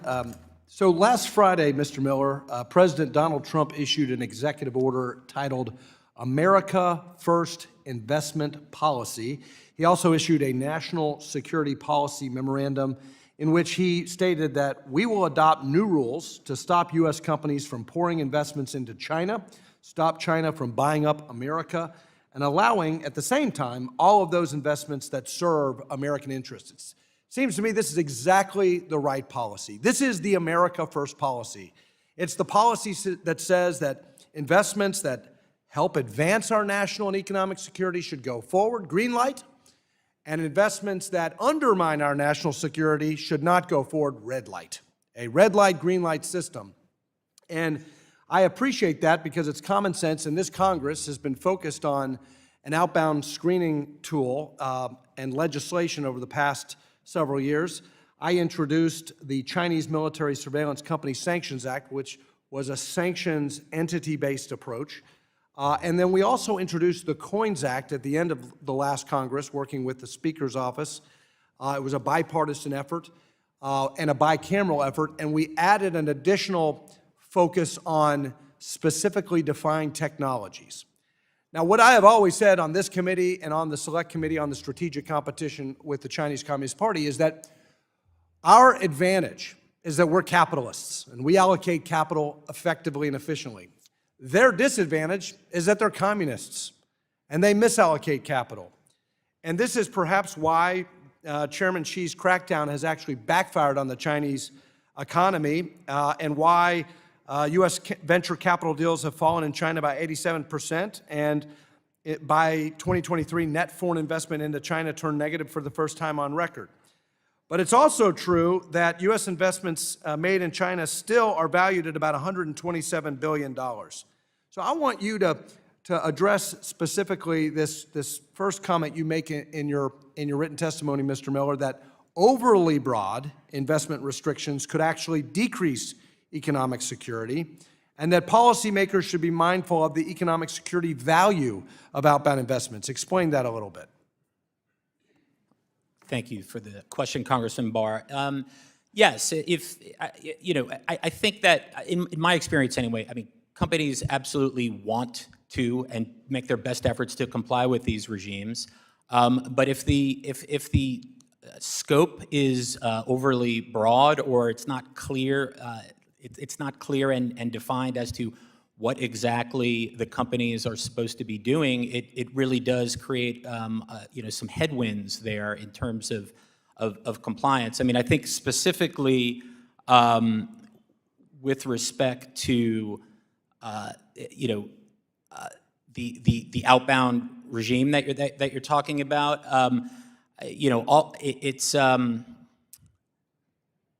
Well, I think one thing that you said that I agree with is that some outbound investment could provide insights into competitor activities. Right. And so not all outbound investment is bad. I think clarity is very, very important. That's why I talk about why the president's approach, green light, red light, is the right approach. And that's what we tried to do in our sanctions bill. Sanctions do provide clarity. Companies know how to comply with it. And if properly defined in terms of these technologies, we can also provide private investors with clarity. There's also advantages of multilateralism with a sanctions approach. But here's the next question. In a post-Chevron world, and this is for anyone, what is the benefit of having a statute that guides this policy consistent with executive order, as opposed to just relying on the Biden executive order or the Trump executive order? Any one of you. I mean, I'll take that. I mean, yeah, you're right. In a post-Chevron world, under Loper-Bright, the onus really is on Congress to write these rules as clearly as possible, so that there really is not. It's not left to executive agency discretion, which might be overturned by the courts. Well, I think here's the bottom line of my remaining 30 seconds, is the president's approach in his national security memorandum and the executive order is exactly right. It's America first. It recognizes that some outbound investment actually is in the interest of our country. Some foreign direct investment is in the interest of our country, but not all of it. And so we need to provide clarity, and we need to do it through a statute consistent with the Treasury Department's guidance here. That's what we're going to be working on, and we invite the expertise of the panel to work with us on that, and we look forward to getting this policy exactly right. With that, I yield. Gentleman's time has expired. The gentleman from Massachusetts, Mr. Lynch, the ranking member of the Subcommittee on Digital Assets, Financial Technologies, and Artificial Intelligence, recognized for 5 minutes. By the time you announce me, I won't have time to speak. That's a pretty long title. Thank you, Mr. Chairman, and I want to thank the ranking member. This is a great hearing and one that is both timely and incredibly important. I want to thank the witnesses for your very thoughtful testimony, not always in agreement, but always thoughtful. So China has developed extensive cyber capabilities offensively over the past 10 years or so, and now I think is admittedly a world leader in vulnerability exploitation, either directly or through proxies. The Chinese government's targets in the U.S. have included infrastructure, our government agencies, companies, private organizations, and individuals as well. They use tools and methods that breach international law. These malicious acts can be aimed at control or just simply disruption and exposing vulnerabilities in our electrical grid and critical infrastructure. It also involves economic espionage and international property theft. Those are among the most concerning intrusions. But most recently, China had a state-backed Chinese malicious cyber group. They hacked the U.S. Treasury Department, and they gained access to hundreds of workstations and sensitive but unclassified documents from the Committee on Foreign Investments in the U.S., CFIUS, and the Office of Foreign Asset Control. So with that backdrop, we have right now Elon Musk, who's got massive, massive investments in China. He's got this gigafactory that produces, two of his most popular cars there. He's got billions and billions of dollars in investment in China. He's got employees there. He is now, inside Treasury and has had, at least for a while, before the judge stopped him, had access to United States Treasury payment systems. And it really worries me that he's got young kids in there who, I got a letter here from 5 Treasury secretaries that are expressing concern that these individuals with no training and no ethics requirements and no security requirements are all inside Treasury.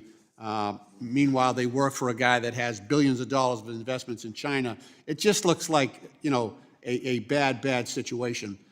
Dr. Doshi, as Elon Musk and Doge continue to have access to personal and payments data inside Treasury, along with, sensitive information about what we are doing with defense contractors and other initiatives with sanctions, could they potentially open up holes in our security system and make Americans' financial information vulnerable to attacks from China?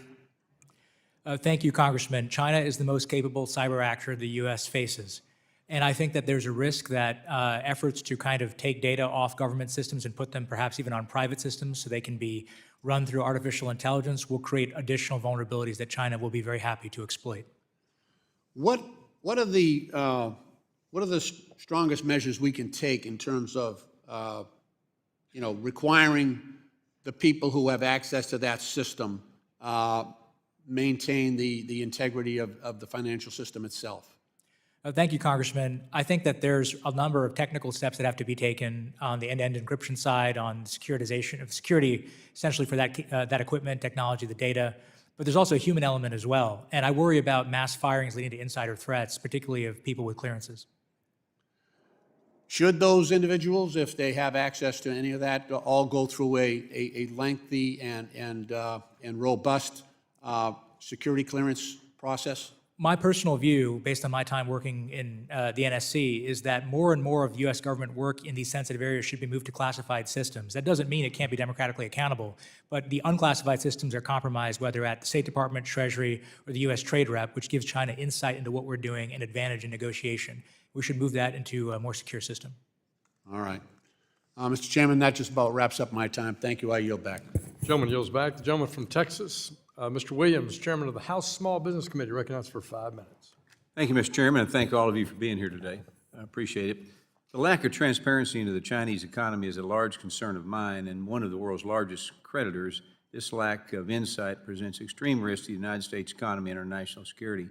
This is why I introduced the China Financial Threat Mitigation Act, which my colleague, Representative Gottenheimer, and I have joined together, and this is a bipartisan legislation that would require a study on the exposure of the U.S. financial sector to risk from China. Reliable data is crucial for the United States government to accurately assess our financial exposure to the Chinese, and through this, we will be able to better protect the United States' financial interests and our own national security. So, Mr. Mühleisen, how can the United States best hold China accountable for the lack of transparency in their financial system? The IMF has certain tools, like, for example, the financial sector assessment programs and the like, that look at whether member countries live up to standards by the Basel Committee, for example, among others. But of course, as a multilateral organization, it has limits as far as it can go, because it needs to look at these standards and can only assess those that exist.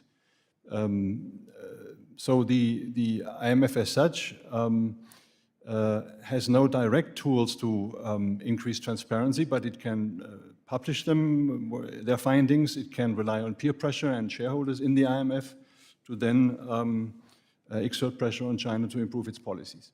Okay, thank you.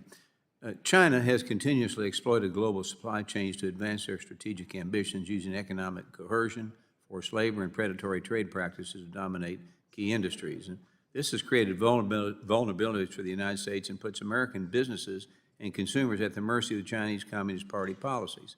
In addition to their use of global supply chains, the CCP's opaque lending practices and state-subsidized competition have undercut American manufacturers, making it increasingly difficult for them to compete on a level playing field. So, Mr. Miller, what specific policies should Congress pursue to counteract China's stranglehold on critical goods and manufacturing?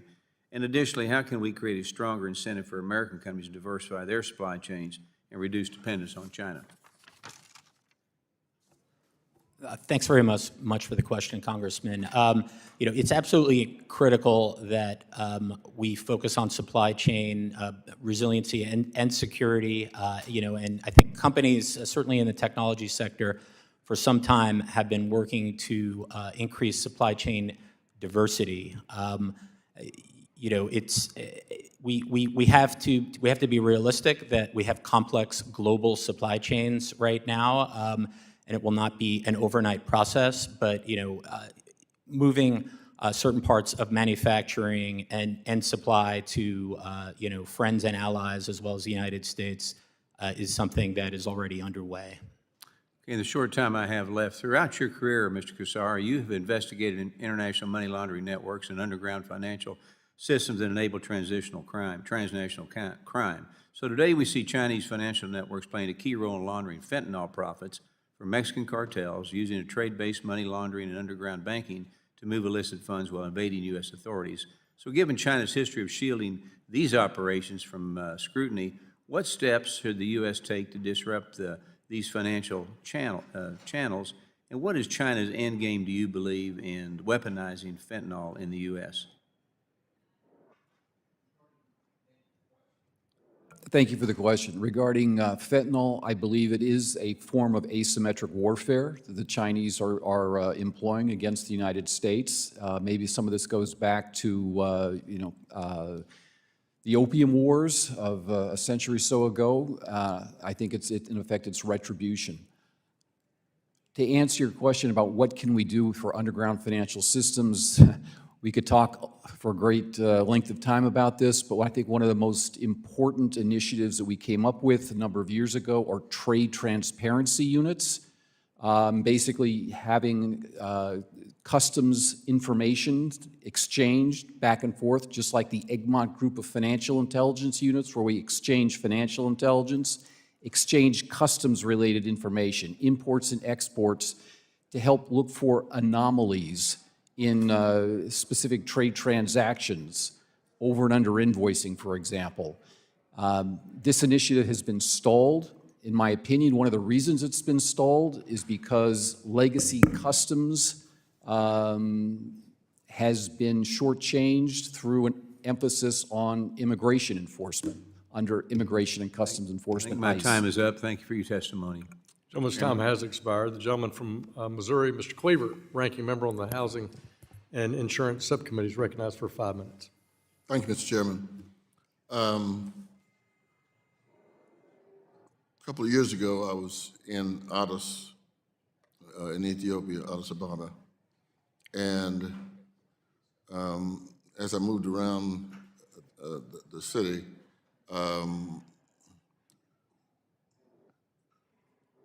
I was walking by a building, large, majestic building, and the Ethiopian friends who were carrying me around said, "Do you want to go in?" And I said, "Sure." We went in. It was the African Union building.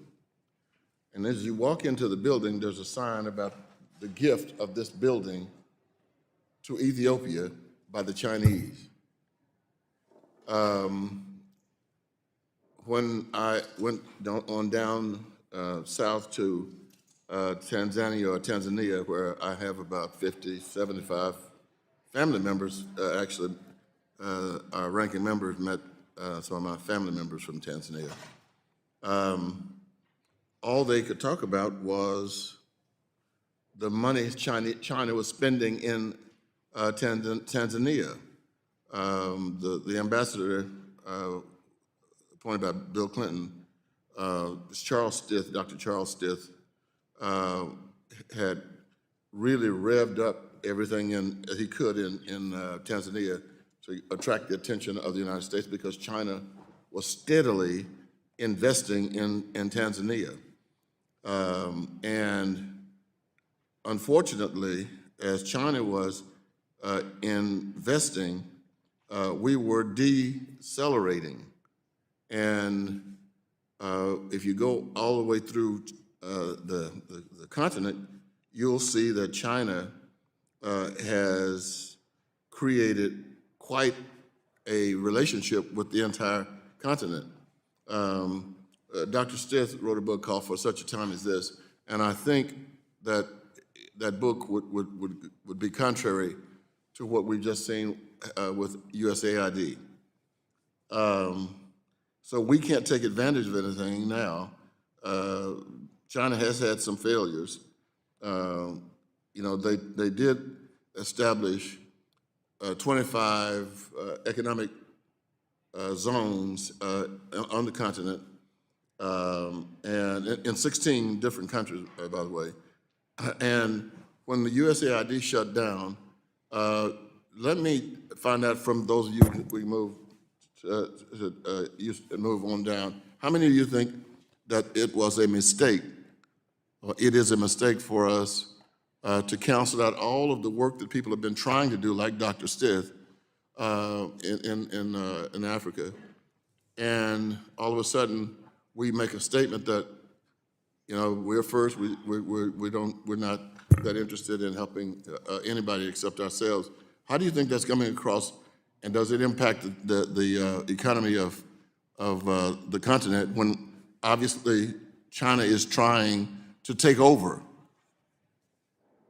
Anybody? Did we make a mistake? Is there a mistake with USAID?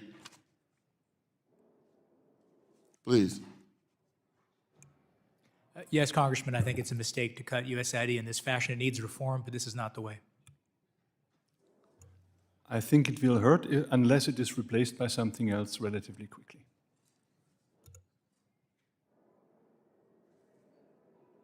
I think you need to take all the available tools to compete with China. I agree. We need to compete with China everywhere we can using all tools that we have. We had a good chance if we would work. Most people probably don't even know. One of the members of Congress during the 1990s, Mickey Leland, had become so familiar with Africa, he and Donald Payne Sr., that they were invited to every thing that went on in the continent. In fact, Mickey Leland's plane went down just outside of Addis Ababa, and there's a statue of him built in downtown Addis Ababa. We were moving through Africa and making friends, and all of a sudden, that has just been blown to pieces. And I know, I'm not trying to get out any of you in politics. I don't like politics. But I do think that this is more than political. I think it's a futuristic look of where we need to go back. Thank you, Mr. Chairman. Gentleman's time has expired. The chair now recognizes the gentleman from Ohio, Mr. Davidson, Chairman of the Subcommittee on National Security, for 5 minutes. I thank the chairman. I really appreciate our witnesses. And confronting China is certainly one of the essential things for American foreign policy. And frankly, for governments around the world, they're confronting the same kinds of practices by China. When they were admitted into the World Trade Organization as a, quote, developing country, they promised to become a market economy, and clearly they're not a market economy. In fact, they use the same kinds of practices everywhere to block market access, to use a whole-of-government approach using their intelligence services and everything else, to steal intellectual property, and then to subsidize and dump to take over market share strategically. So confronting outbound investment is one of the most important things that this committee and frankly this Congress is going to deal with And it comes in the context of a whole host of other policies. But I want to go back to the Dodd-Frank Act. And when I was in manufacturing, prior to coming to Congress, I owned a group of small manufacturing companies in Ohio. And early on, after one acquisition, someone came to me with a form and said, you need to sign this form saying that none of the steel that we buy contains, quote, conflict minerals. Now, at that time, we had under 50 employees, and they're coming to me, and I'm like, I'm buying steel from U.S. Steel, and you're asking me, a small manufacturing guy in Western Ohio, where the tin that coats the steel comes from? Might it come from this place in Central Africa? How am I supposed to know that? Why aren't you, if the government cares to know that, why isn't the government doing that?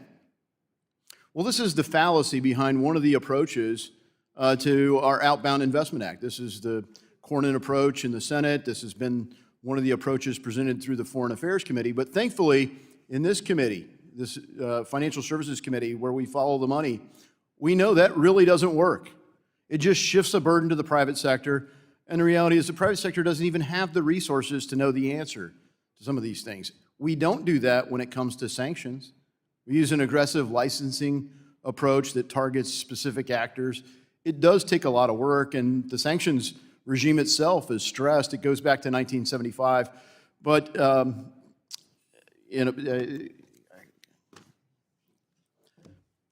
I'm going to butcher your name, but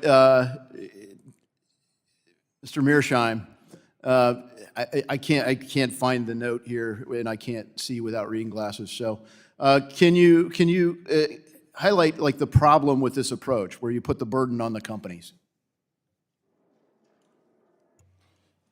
Thank you, Congressman. I'm not really an expert on regulation of American companies, but I do think that light regulation in general and something that is in the power of companies to live up to and fulfill is the right way to go. Well, thank you. One of the other challenges that we confront as we deal with outbound investment is our international institutions. And we've since the end of World War II, structured things like the International Monetary Fund, the World Bank. We've got inter-American development banks. We've got the Asian Development Bank. And the idea that we're subsidizing China with this makes little sense to me. I mean, from 1981 to 2001, the World Bank lent China over $40 billion for 280 projects. Since 1986, almost 40 years now, the Asia Development Bank has committed 1,218 public sector grants totaling $44.3 billion. And right now, the current portfolio, as of right now, 77 loans worth $12.55 billion. We've got the Chinese Currency Accountability Act, where the IMF wants to grow the influence. So I guess, Mr. Mühleisen, why would that make sense? Personally, I don't wish for China to gain a bigger share in these institutions at the moment, in part for the reasons you mentioned, also in part because of the strategic competition that the United States and other countries are engaged with against China. The IMF and other institutions are, I think, really important assets for the United States, where a lot of capital and human capital is invested in. And it would be, I think, not right to allow China to interfere with the work of these institutions if they wanted, if they would get a bigger voting share. Yeah, thank you for that. And Mr. Miller, unfortunately, I missed the question to you, but on the outbound investment, if you could respond, we'll send a note following the hearing. My time sadly has expired. And Gentleman's time has expired. The chair now recognizes the gentleman from Illinois, Mr. Foster, ranking member on the Subcommittee on Financial Institutions, and an old colleague of mine from the Science Committee. You're recognized for 5 minutes, sir. Thank you. And I'd like to focus on artificial intelligence and anti-corruption efforts. Mr. Miller and Mr. Doshi probably are the right ones for this, but artificial intelligence is coming at us and we're not ready for it. It is probably the most important area of competition between China and the United States. The first country that gets what amounts to an AGI. This is an ability to simply, an artificial intelligence agent that can outperform humans in most things. I think in computer coding, it's arguably already here. Just in the last few days, there was an announcement about from Google about a co-scientist device that actually outperformed a small scientific group who worked for 4 years at a problem that it solved in 48 hours. So we're almost there, and whichever country gets that capability first will have effectively an infinite army of highly skilled technical workers that will make all of our efforts at workforce education irrelevant. And so this is the battle we cannot lose. Now, the free world is in a very fortunate position that the production of the GPUs, the key core elements of these, is almost entirely in the free world. We rely on the Dutch systems, the German optics, the Tokyo Electron, and a number of companies in the U.S., and final production of many of these chips in Korea and Taiwan. And so we have, by luck maybe, or maybe by not luck, we have all of the choke points to control that technology and potentially keep it out of Chinese hands. However, we've tried to do that with normal export controls and found that people are simply smuggling those devices out. You saw DeepSeek is widely believed, DeepSeek is widely believed to have trained their, cutting-edge model using systems smuggled out of the United States because our export controls exist but are not enforceable. So what are the things that we can do that will actually get enforceable controls on these, assuming that we get the entire free world to buy into the need to keep these out of Chinese hands? Mr. Doshi, you and I have been on a panel discussing this recently, and so we'll start with you. Well, thank you, Congressman, and I appreciate your leadership on this issue. As you know, I'm partial to a solution that's technical, that would make it difficult for GPUs to be operated in jurisdictions where there's hardware built into it preventing the operation, unless, again, it's in the correct jurisdiction. So So if they were smuggled into China, they would simply stop working, or smuggled outside of their licensed area, they would simply stop working. So in addition to enforcement mechanisms, which we need to strengthen, in addition to better controls, which we haven't really tried, we should also look at these hardware-based solutions to keep our choke points strong. Yeah, and there was a very impressive hardware demonstration over near the Executive Office building with one of these systems that showed this can be done if we choose to do it. Mr. Miller, any comments on? Yeah, thank you for the question, Congressman. I mean, just to go back to your lead up to the question, talking about the fact that we are working with allies in Taiwan and Germany and the Netherlands, et cetera. I think it underscores the fact that for any export control to really be effective, it should be of course targeted at the bad actors and the national security risks that we're trying to control, but it really needs to be multilateral, and we need to get buy-in from all of our partners and allies on a unified approach if we're really going to be successful. Yeah, and that's why things like voting along with all the rogue states in the United Nations is not a good step forward, and the way this administration is frankly destroying the confidence in our allies is not going to make those necessary negotiations work easier. Let's say I'd like Mr. Mühleisen. One of the best areas that IMF has been involved in is anti-corruption. You correctly point out in your testimony that the Chinese Belt and Road loans should be treated very skeptically by the international community because they're frequently created through corrupt payments and that result in white elephants built by Chinese contractors and unpayable loans behind them. And so traditionally, the U.S. has been at the forefront of anti-corruption efforts.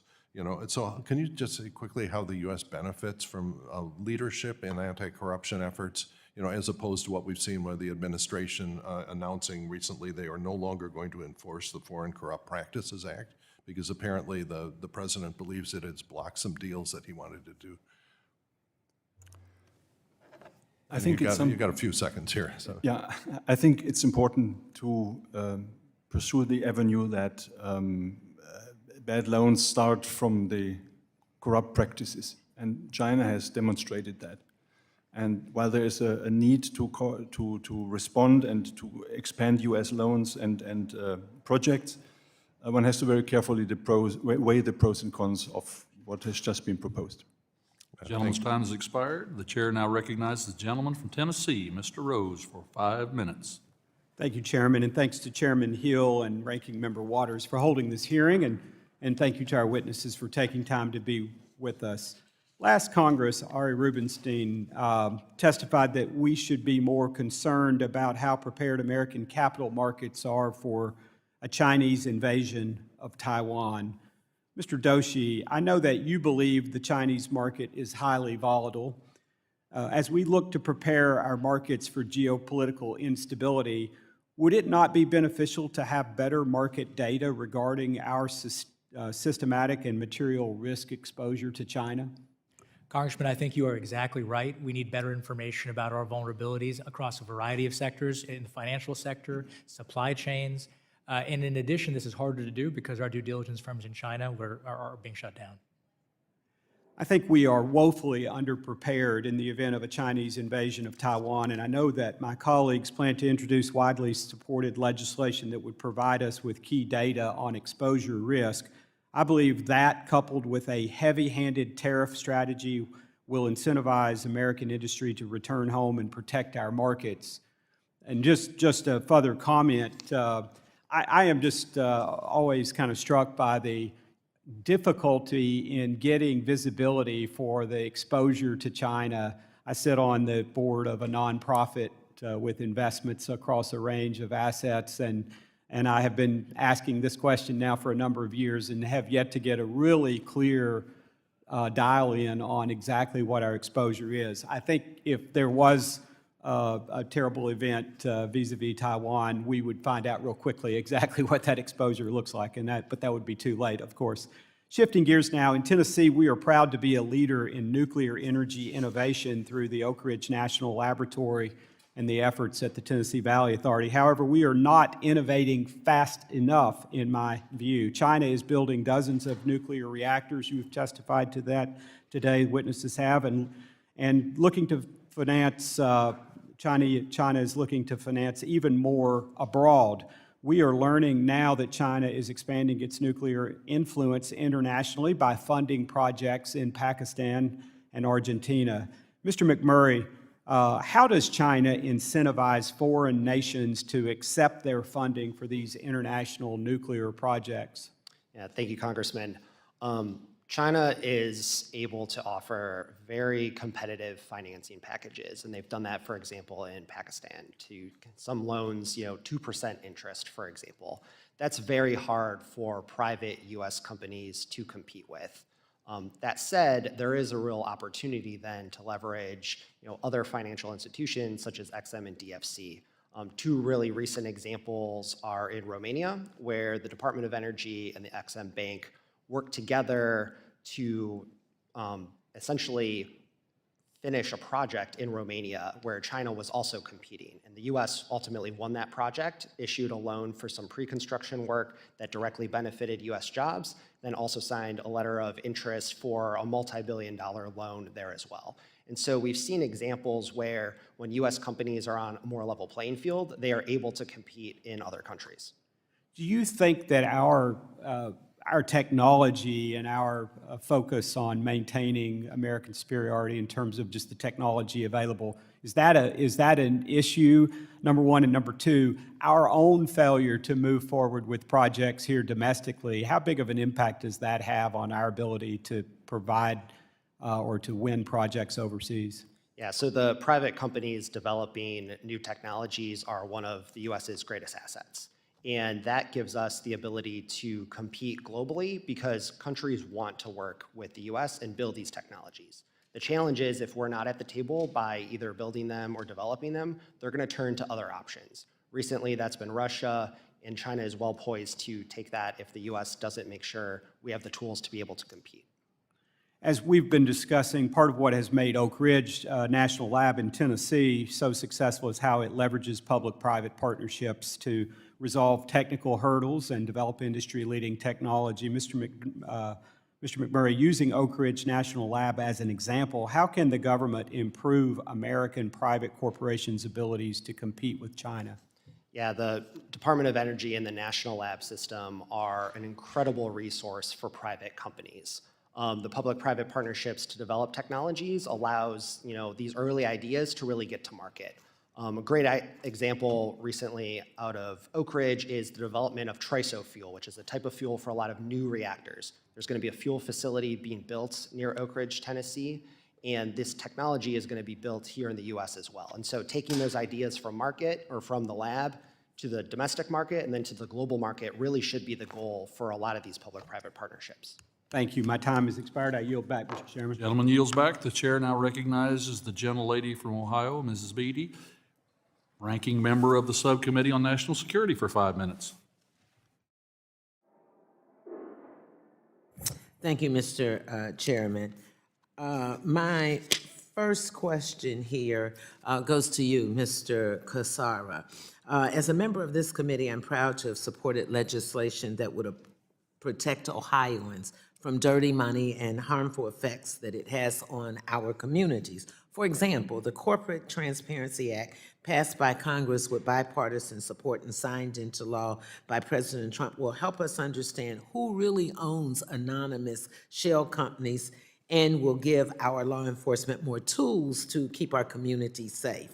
For example, in my home state of Ohio, which has suffered the brunt of the nation's lethal opioid epidemic, the threat of anonymous shell companies is very, very real. In just one instance, a Chinese synthetic opioid trafficker manufactured and shipped deadly fentanyl analogs to 37 United States using shell companies formed in Massachusetts to run their operation. And this scheme led, as you can imagine, to multiple fatal overdoses in Ohio. Now, I agree that we must work with small business to help them comply with reporting requirements, but cannot abandon these landmark anti-money laundering policies altogether because the human cost is just unacceptable. So here's my question. Mr. Cassara, you have worked to counter illicit finance for decades. Can you please address why understanding the true owners behind U.S. anonymous companies would be important for countering China's role in the fentanyl trade? Thank you for the question. I have looked at anti-money laundering, counterterrorism finance for over 30 years, and in my opinion, lack of beneficial ownership information surrounding anonymous shell companies is kind of like the last hurdle. I remember back in the day when we started passing a series of laws, rules, and regulations, but kind of, in my estimation, this is the last major hurdle that we have to overcome. The current legislation, in my opinion, again, it's not perfect, but it is something. It is something that we can work with going forward. The reason it's so important is, again, following the money and the value trails and finding out who is actually behind all this. Myself, my colleagues, constantly, they get to a certain stage in an investigation and they bump into one of these anonymous companies and we can't go any further. And as I explained earlier in testimony, they're very active in the layering stage of money laundering. They're very active in the integration stage of money laundering. We need something, some tools to avail ourselves. The other thing is, very, very quickly, we are being criticized around the world for lack of beneficial ownership information. We failed the most recent mutual evaluation from Financial Action Task Force, not having this type of information available. And personally, when I've been overseas mentoring, teaching our colleagues overseas, talking about the importance of transparency, they could come back to me and say, well, Mr. John, we're doing an investigation into your company, in your country, and it goes to these anonymous shell companies. Can you help us? Sure. There's nothing I can do. Thank you. I got time maybe for one more question. Let me go to you, Mr. Mühleisen. In your testimony, you outlined that China has become the largest sovereign lender to emerging and developing countries over the past 2 decades. Now, we all know that Project 2025's agenda, which President Trump denies ownership of, despite executing its provision by provision by provision by provision, proposed that the United States withdraw from the IMF and the World Bank. Can you discuss how the United States withdrawing from these IFIs would affect our ability to preserve dominance of the US dollar and compete with China on the global stage? Well, first of all, I mentioned earlier that the institutions really leverage US contributions by a large amount. Second, if the US were to exit from the institutions, they would still exist. I mean, the headquarters would move to the largest second shareholder, but probably they would not be able to access easily the dollar anymore, and therefore they would have to loan in other currencies. And that would be, for example, one way that other currencies would gain in stature. And of course, the effect of the fall in US leadership would contribute also to that. So it would affect it. Can you give me a yes or no? Yes. On that? Okay, thank you. My time is up. Gentlemen's ladies' time has expired. The chair now recognizes the gentleman from South Carolina, Mr. Timmons, for 5 minutes. Thank you, Mr. Chairman, and I want to thank the witnesses for being here today. China poses the most significant risk to both global financial markets and our country's economic future. With its growing influence over the global economy, technology, and key industries, China has the potential to disrupt financial systems worldwide. Institutions like the IMF and World Bank help maintain stability, but China's increasing role within these organizations raises concerns about the direction of the global economy. That said, we shouldn't be anti-China. Instead, we need to hold China accountable for issues like currency manipulation, unfair trade practices, and the rising debt they impose on other countries. And this is important. The United States cannot do all of this alone. We must work with our allies to protect the global economy without creating unnecessary conflict by pushing for greater transparency and fairness in international financial institutions. Mr. Miller, could you please explain the role China's Belt and Road Initiative has played in exporting emerging Chinese technologies to developing nations worldwide, and how significant is a cybersecurity risk these technologies pose within the economic frameworks of these countries? Thank you for the question. Yes, I mean, China's Belt and Road Initiative has definitely increased the availability of Chinese technologies, around the world. When it comes to cybersecurity, I think the first principles are always that we need to mitigate risks and be as targeted as possible in doing so. As we saw during the 5G debates here, when it was determined that there were risks involved in certain of those Chinese technologies, steps were taken to both mitigate the cyber risks, and happy to get into more details on that, but also to exclude equipment when there has been a judgment made that it is causing those types of issues. Thank you for that. We're talking about Huawei, a global player in 5G technology, and the risks posed by the Chinese Communist Party. In 2019, the US government led the effort alongside allies like the UK and Australia to restrict Huawei's access to global supply chains, citing national security concerns over the potential for espionage through 5G networks. And despite this, many developing countries continue to adopt Huawei's technology, drawn in by the lower costs because the Chinese government subsidizes the entire thing, and the company's alleged commitment to investing in local infrastructure when they just want to backdoor into their system.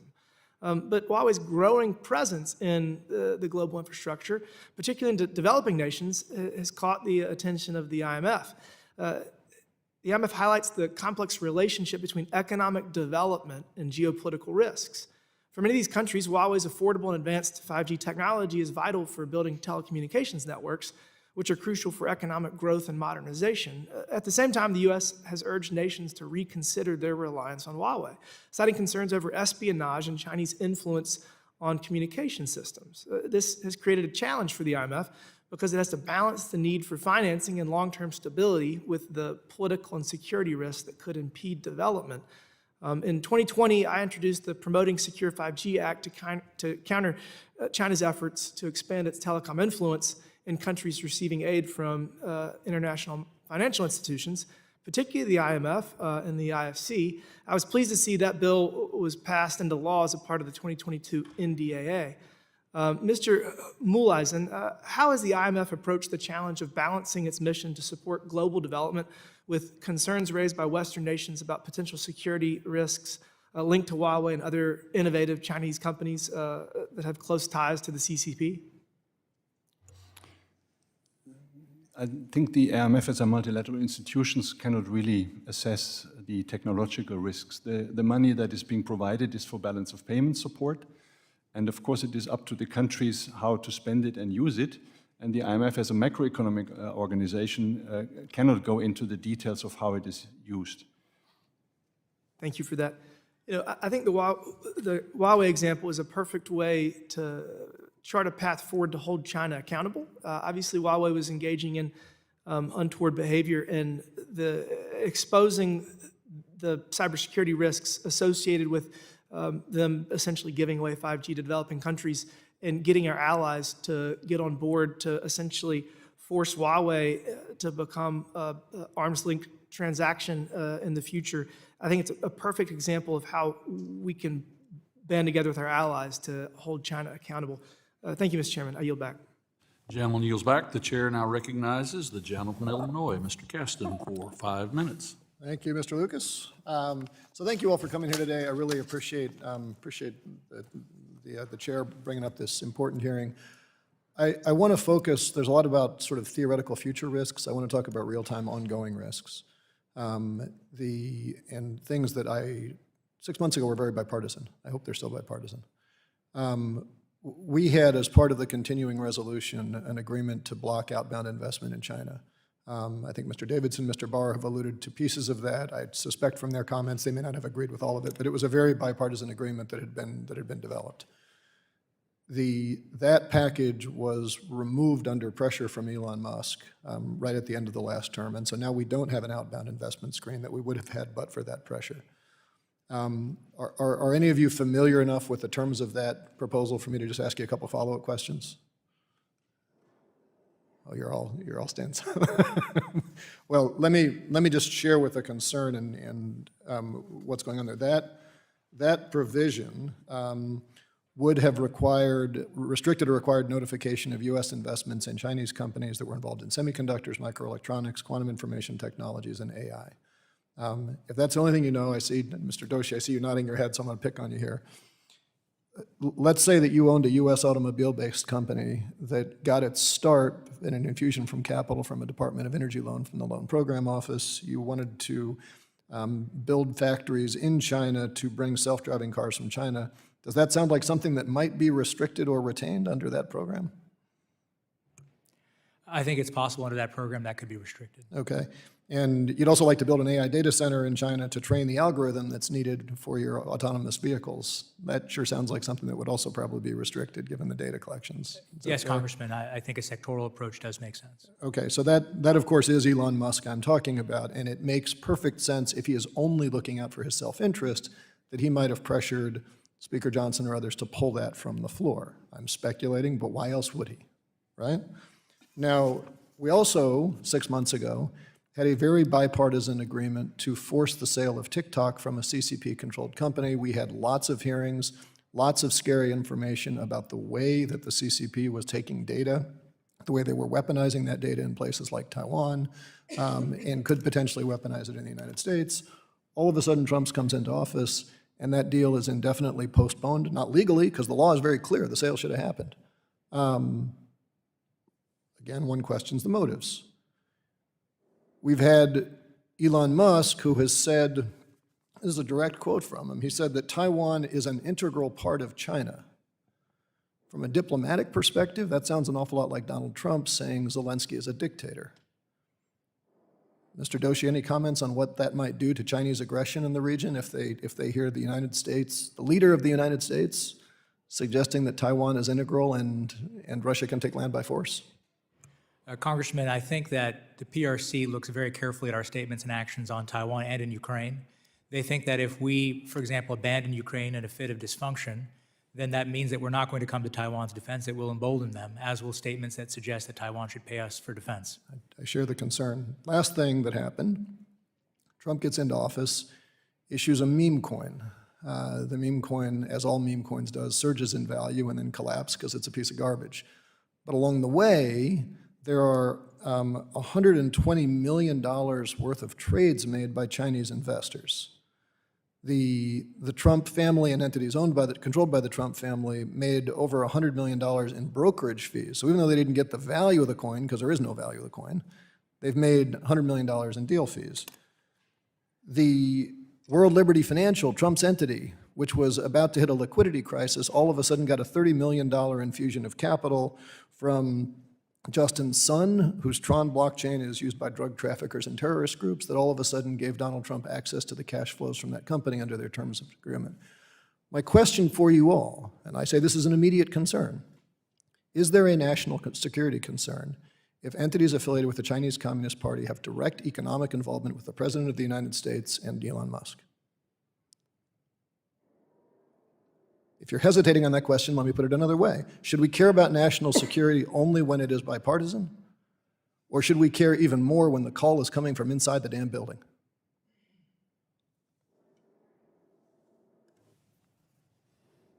Yield back. Gentleman yields back. The chair recognizes the gentleman from Pennsylvania, Mr. Muser, chairman of the Oversight and Investigation Subcommittee. Thank you, Gentleman Mr. recognized Chairman. by- Thank you, Mr. Chairman. Thank you to our witnesses. So China is outpacing us, leveraging trade practices, currency manipulation, aggressive state-backed investment to dominate critical industries. The Biden administration did absolutely nothing to change that. Under President Trump, we are seeing a different approach, one that puts America first by attracting over $1 trillion in foreign and domestic investment from the likes of Saudi Arabia, Taiwan, Oracle, Apple, Nippon Steel, securing critical industries, and leveraging tariffs to create a more competitive playing field. Mr. McMurray, AI data centers demand significant power, as we all know, and including nuclear, to power the investments President Trump recently secured. I do have a nuclear plant in my district working to power an AI data center. How critical would you put it, that strong energy infrastructure, in attracting AI investment and keeping the U.S. ahead? How important is Thank you, energy? Congressman, for your question. Access to electricity and power is going to be incredibly important for technologies like AI. And so domestically, we have to make it easier to build the different generation sources to provide that power, nuclear being one of the many technologies to do that. And so looking at the broader permitting system and making it easier to build new generation, to build new transmission lines, all needs to happen so the U.S. can continue to lead on AI. Because nuclear will play a big role in this? I hope so. Okay, great. Mr. Mühleisen, my bill recently passed the House, the China Exchange Rate Transparency Act, directing the U.S. representative at the IMF to hold China accountable for currency manipulation. With China's unreliable economic data and opaque exchange rate practices, first off, do you agree with that? And how can the IMF be effective in stopping such currency manipulation by China? The IMF assesses the exchange rate policies of its members annually in the external sector report. It has not found evidence of strong misalignment. There are issues with some of the data that go into that assessment. There's a very interesting debate about the discrepancy between China's current account and trade account. And that's an ongoing discussion. But purely in terms of macroeconomic variables, imbalances have come down, and there's no evidence of currency manipulation, which I think has also been found. Excuse me, that's like saying there's no gambling at Rick's. That's just not correct, sir. Mr. Miller, I'm going to move on to you. SIFI is focused more on scrutinizing allies and stopping China from bypassing investment restrictions. President Trump's national security memorandum correcting this by expediting allied investments over $1 billion while tightening controls on Chinese investments is critical. Sectors like AI and healthcare. Do you think this addresses flaws in CFIUS? Congressman, thank you for the question. I absolutely agree that we should be incentivizing investments with U.S. allies. The NSPM that you mentioned, I think it's commendable in that it seems to address a risk-based approach. Allied investments would seem to present a very low risk, so why wouldn't we want to fast-track those types of investments? I think, so I do think that there are improvements there for the overall CFIUS process. Okay. And Mr. Mühleisen, I know I cut you off fast. I'll send you the facts and evidence that I have, which shows that it does happen in a very slick manner, but it is a regular activity that takes place. Mr. Miller, President Trump's approach to outbound investment focused specifically on ensuring U.S. dollars don't fund the CCP's military buildup. How does this targeted approach better protect national security and economic interests compared to a broad one-size-fits-all investment ban? Well, you're absolutely right that a one-size-fits-all approach is not the right approach on outbound investment, and I would suggest not the right approach on really any economic security issues. We really need to target these policies to clearly identifiable risks so that we don't accidentally undermine the U.S. investment and competitiveness that we know is so key. I do think that the implementation details will matter, as we see more details regarding the NSPM, and also enforcement resources, right? Because if we don't have the resources to enforce these policies, then it's also can be very difficult for them. Thank you. I'm out of time, Mr. Chairman. I yield back. Gentleman's time expired. The chair now recognizes the gentlewoman from Michigan, Mrs. Tlaib, for 5 minutes. Thank you, Mr. Chair. I just came from my office and meeting some of my constituents, and I can tell you overwhelmingly right now this week, I'm not getting calls about this particular issue. I wish we were using this, the power to convene and discuss the issues that matter to many of our families in our district more directly. And right now, they're very worried about the budget proposal. They're very worried about families being impacted by the illegal firings. And it's just important to say, for them, the biggest threat right now is, again, unchecked balances. And, you have court decisions after court decisions saying that there's unconstitutional moves in regards to this administration. And so I really, stress to my colleagues, if anything we can do to be more transparent with our residents about what's going on specifically right now with our federal government. Instead of right now, sometimes I feel like we're scapegoating foreigners and we're continually target people that are sometimes even the most vulnerable among us. But again, I think the real threat right now in our country is what is going on with this administration and the lack of accountability on the part of Congress to hold them in check.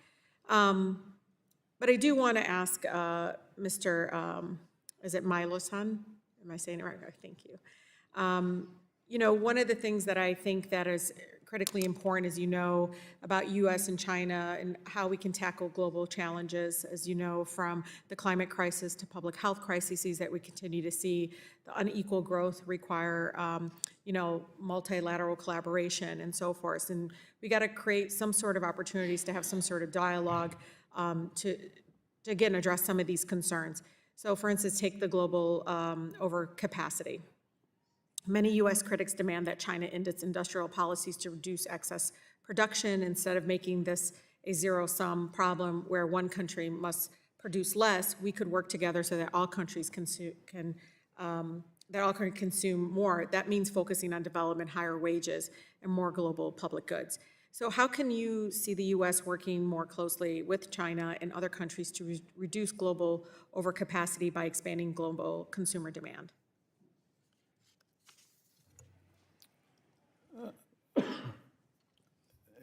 Expanding global consumer demand in the current situation could be potentially inflationary.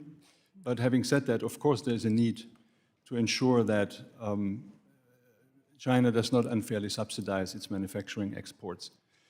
I think the multilateral approach would, of course, be through the World Trade Organization, but I think in the forthcoming trade negotiations between the United States and China, this should be a key focus.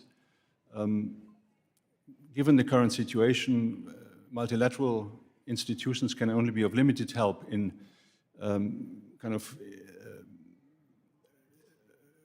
contributing to a bilateral trade dispute. Although I personally, of course, very much support the objectives of getting China to play fair and by the rules.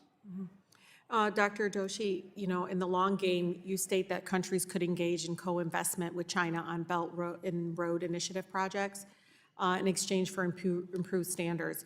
Do you see an opportunity for co-investment by U.S. to improve standards, including labor standards? Thank you very much, Congresswoman. I think it's possible. When I wrote that 4 or 5 years ago, it seemed like it was more plausible than it is today, given the competitive dynamics between the U.S. and China. But I do think that if there were some projects where the U.S. came in and said, we'll come in, but it has to be done in X, Y, and Z way with perhaps certain U.S. companies with certain U.S. labor standards, the Chinese would be interested because for them it would help legitimize some of the projects. But that being said, I think this is a very hard thing to do because they're not necessarily as inclined to work with us in some of these places because they're using their infrastructure loans to get ports and other things for their own strategic benefit. Yeah, I've seen that. So let's talk a little bit, Dr. Doshi, about nuclear de-escalation. You know, of course, you know, there's issues. Do you see any openings for us in regards to arms control talks with China? Well, when I worked for President Biden and we were thinking about stuff like this, we were unable to really get the Chinese to engage. And when they did engage, they did it for one simple reason. They wanted to whitewash their massive nuclear buildup and make it look like they were being responsible. That being said, there's a lot we have to do, and I was grateful to work on the ability for the U.S. to basically come with China and say, nuclear weapons should not be connected to artificial intelligence. So there's things we can do like that we should keep working on, and I think the Trump administration will build on that foundation. Yeah, and I'll just leave with folks, as we talk about these issues and they're real issues, I just hope we don't racialize it. And one of the things, you know, just as a Muslim American in the United States, I know, for instance, when many countries are doing, you know, bad things or it's not reflective on a whole people. And so I say that because there's so many folks I think directly impacted sometimes in how we approach accountability with China. Thank you. Gentlelady yields back. The chair now recognizes the gentleman from New York, Mr. Garbarino, Vice Chairman of the Subcommittee on Capital Markets, for 5 minutes. Thank you, Mr. Chairman. For years, we have heard warnings from the intelligence community on the threat of state-sponsored cyber actors conducting malicious activity on our nation's critical infrastructure. These warnings have now become a reality. CISA, NSA, and the FBI and other governmental agencies confirmed the People's Republic of China has successfully infiltrated the networks of U.S. critical infrastructure. PRC-sponsored Volt Typhoon hackers are pre-positioning themselves on IT networks to enable lateral movement to OT assets to disrupt functions within our water, energy, and communication sectors. Then you have Flax Typhoon hackers who take directions from the Ministry of State Security and have unleashed a large-scale botnet targeting American and Taiwanese computer networks. As a result of these discoveries, Treasury issued a series of sanctions aimed at combating increasingly aggressive cyber activity by PRC-sponsored actors. We must do everything in our power to hold nation-states like the PRC accountable. Recent events prove that cyber risk is an evolving and persistent problem that is not isolated to one sector nor one threat actor. Mr. Miller, what should the U.S. do to best mitigate the impact of PRC cyber incursions now that we've acknowledged so publicly that they are currently in our networks? Thank you for the question, Congressman Garbarino. Yes, you know, as you know well, and as you mentioned, state-sponsored cyber attacks from China and elsewhere have been a problem for quite a while. I mean, in terms of mitigating these risks, you know, I would say we really do need to go back to some cyber first principles, right? There are once they've breached the networks, which they obviously have in this case. You know, organizations need to, I mean, frankly, follow the advice of CISA and others, and do things like using end-to-end encryption is something that's been flagged a number of different times. Multi-factor authentication. You know, logging so you can really figure it out. And then maybe even more fundamentally, it's so important to get visibility into visibility into your network and your assets to really understand the scope of the breach. You know, so those are some of the very basic cyber things that we all need to be doing and doubling down on. Yeah, absolutely. Cyber hygiene, I've always pushed, is something that everybody needs to do. Better cyber hygiene. You know, FBI disrupted Flax Typhoon's grasp on these compromised devices, and they were being run by a company called Integrity Technology Group, which was sanctioned by the Treasury Office. This is I think now the second major Chinese hacking group that has been disrupted and sanctioned. So I'm wondering, do you think more sanctions could deter China from future attacks? Do you think that's worth it? Or is there something that we can do for deterring Chinese actors? Well, I think, but particularly when we have been able to verify, or more specifically, when national security and law enforcement agencies are able to verify, the attribution of an attack, absolutely, sanctions targeted at those bad actors is a way to not only hold them accountable, but to deter other actors. I don't think we should look at sanctions as a silver bullet solution here. Something that we all know is that this is a continuous process when we're dealing with cybersecurity, and I don't think we're ever going to eliminate all risks. So we're always going to have to be managing these risks, and there probably are always going to be new actors too. But the more we can do to hold them accountable, the better. Absolutely, I appreciate that answer. Thank you very much. I wish there was a silver bullet.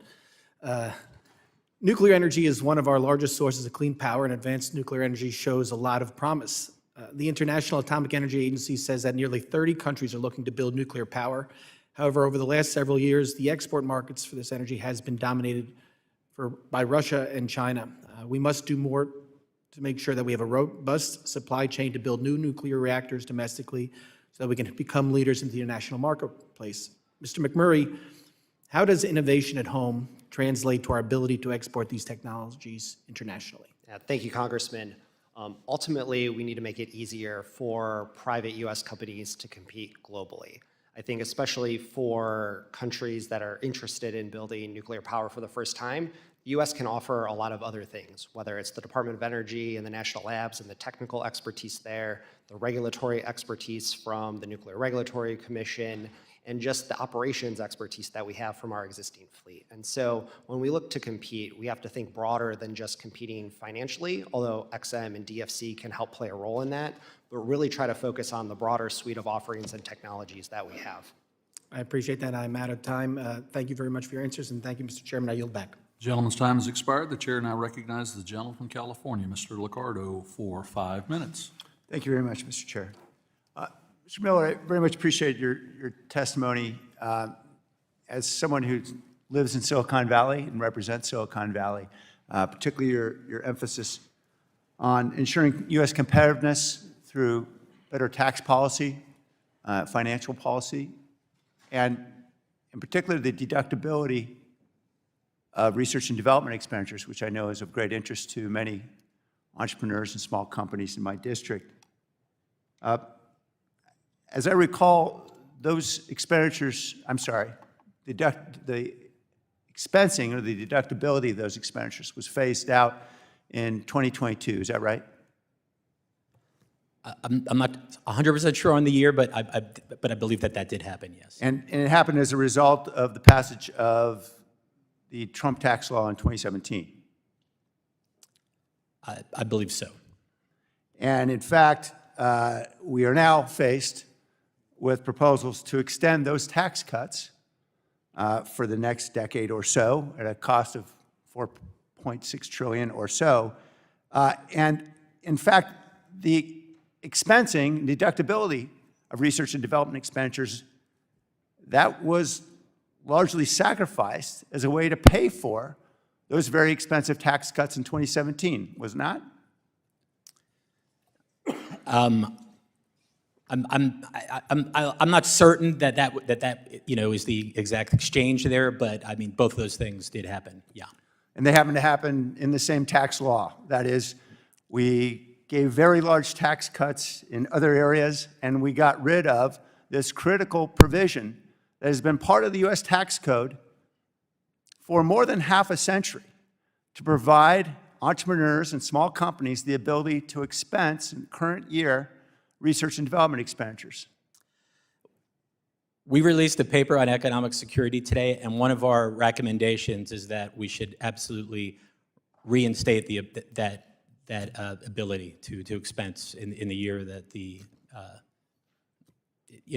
and to not amortize over 15 years. Yeah. I very much share your perspective on that, so I appreciate your point.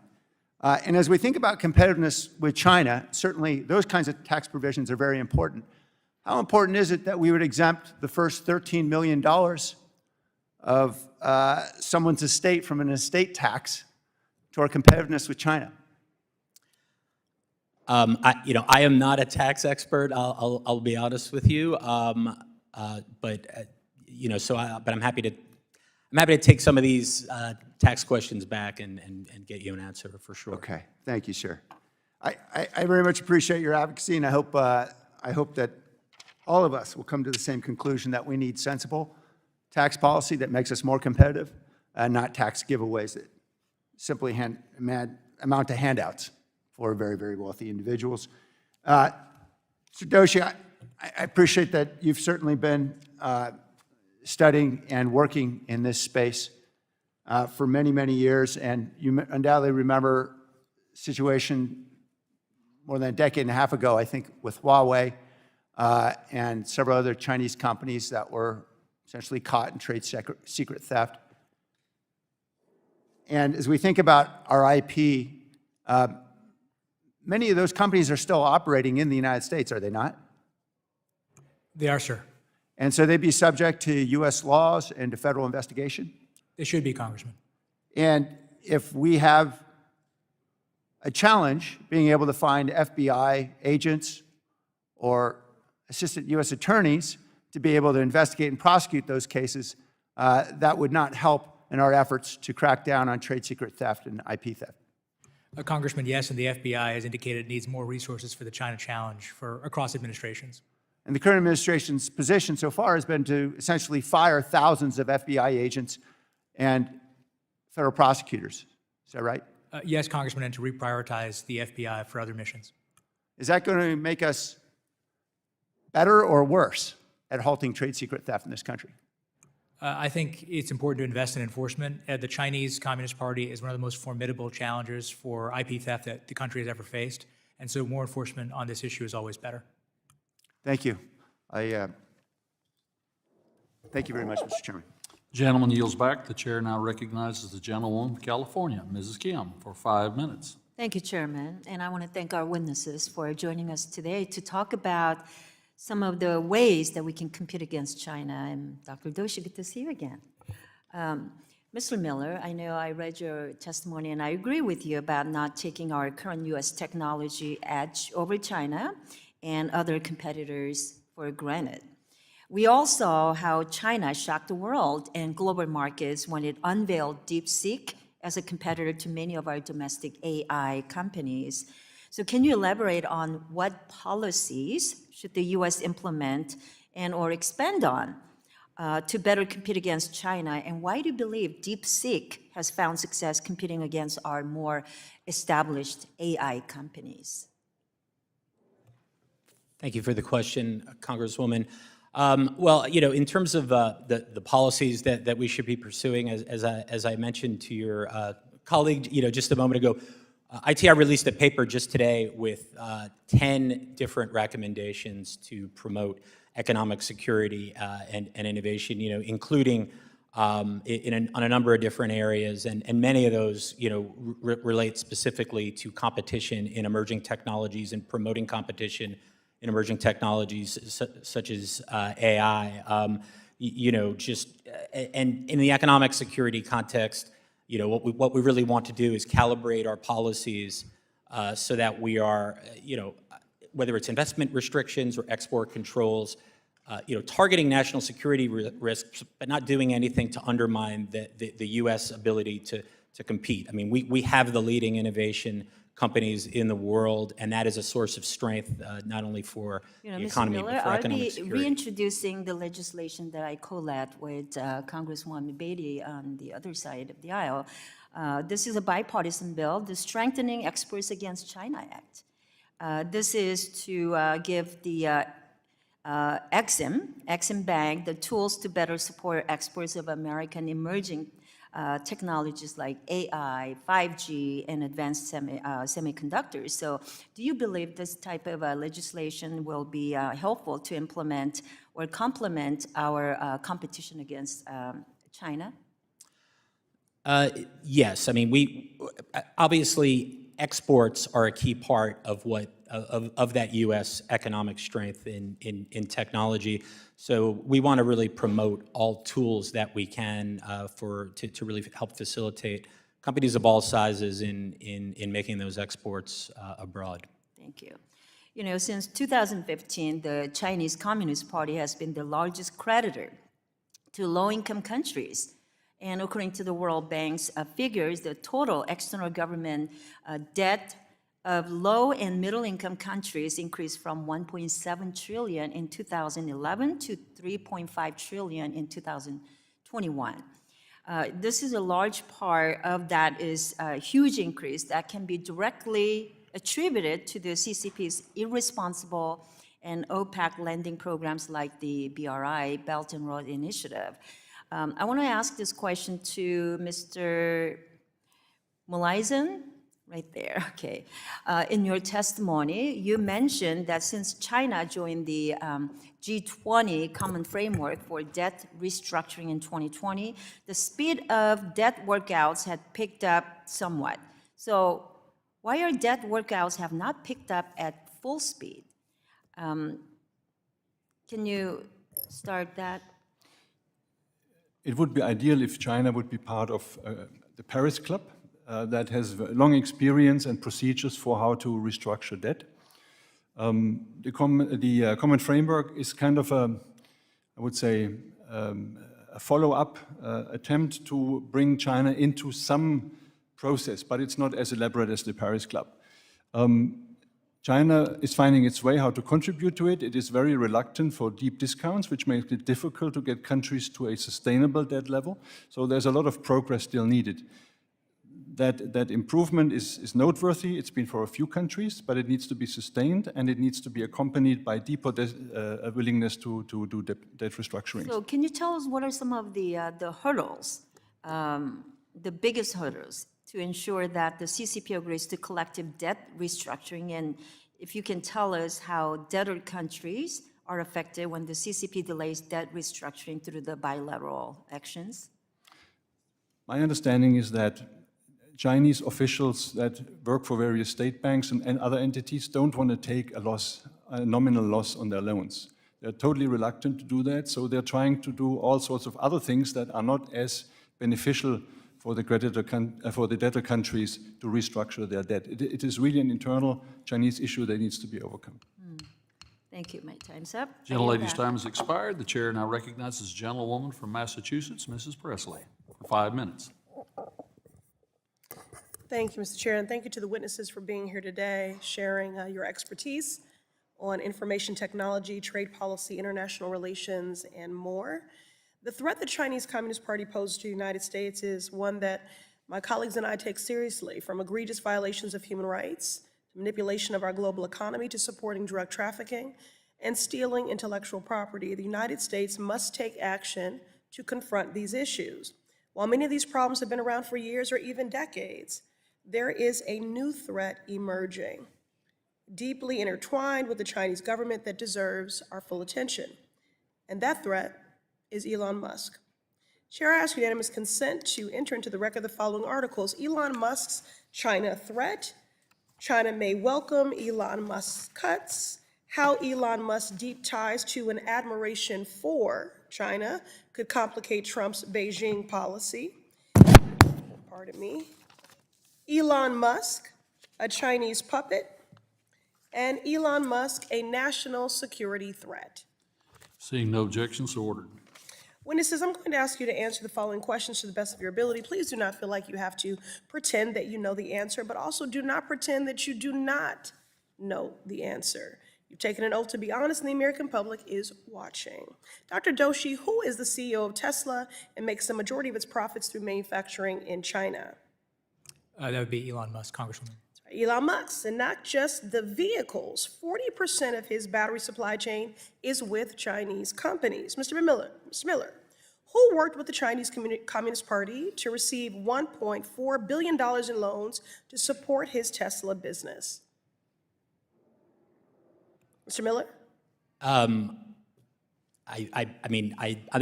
don't have the information. Right, reclaiming my time. Elon Musk. Okay, right. Okay. Ms. Realuya, Who did Republican Senator Tom Cotton accuse of chasing Chinese dollars to help his businesses Tesla and SpaceX? Oh, okay.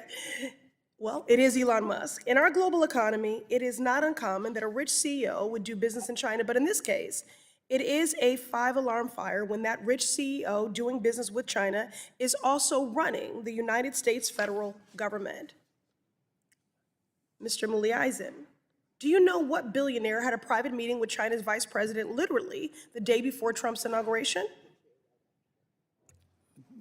I don't know. Elon Musk. And then on Inauguration Day, who became the head of Doge, a federal agency created by Trump? Elon Musk. Mr. Miller, as head of Doge, who has accessed private sensitive government data, including U.S. Treasury payment systems? Reclaiming my time, Elon Musk. Dr. Doshi, given all this information, who do you think should undergo a rigorous investigation? Well, I think anybody with conflicts potentially in China should be, investigated if they're having a position of influence in government. So I would say the CEO of Tesla, Elon Musk. Elon Musk. Unfortunately, Elon Musk has not even gone through a simple federal background check. He is a citizen of 3 countries, has business dealings with adversarial governments, and is leading an assault on our federal government workers. The Financial Services Committee is one of the most powerful committees in Congress. There should be an investigation into Elon Musk's conflicts of interest with China, or at least, how about a federal background check? This should not be a partisan issue. No billionaire, Republican or Democrat, should get a free pass. If Republicans are serious about countering China's threat to the United States, you all will support this investigation of Elon Musk. Elon Musk has already bought the presidency, and we should all be concerned he will sell out that presidency and our nation to China. I yield back. Gentlelady yields back. The chair now recognizes the gentleman from Wisconsin, Mr. Fitzgerald, for 5 minutes. Thank you, Mr. Chairman. Thank you, gentlemen, for being here. I know it's a long day. U.S. Secret Service investigates a variety of cyber-related criminal activities, including the illicit use of digital assets through its global network of 44 cyber fraud task forces.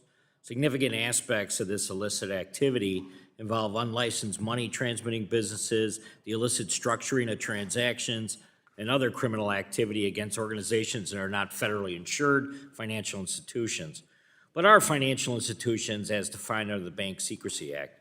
To address this problem, I was pleased to work last Congress and this Congress with colleagues to advance Combating Money Laundering and Cybercrime Act out of both Financial Services and Judiciary Committee, of which I'm a member of both. This bill, it could harmonize kind of the criminal activity and the banking statutes to clarify kind of specifically where Secret Service has the ability to investigate authority over crimes related to illicit digital asset transactions. Mr. Cassara, could you just briefly touch on important role that the Secret Service plays in fighting these illicit transactions? Congressman Fitzgerald, thank you for the question. I actually started my career in Treasury as a special agent for the U.S. Secret Service back in the 1980s, mid-1980s. I'm very, very aware of the dual missions of the Secret Service, basically enforcement and investigations. A lot of people don't recognize how important financial crimes investigations are to the U.S. Secret Service. Got its start right after the Civil War investigating counterfeit, and that's progressed over the years. So the Secret Service has got involved with forgery of U.S. Treasury checks, credit card fraud, computer fraud, identity fraud, and then more recently, I think it was started about 2004, 2005, they initiated the Cyber Investigative Section, one of the first U.S. law enforcement units dedicated to strategically tackling significant cybercrime actors and groups. This type of threat is becoming more and more important. Cyber currencies, for example, definitely involved with things like ransomware, right. All these types of payments.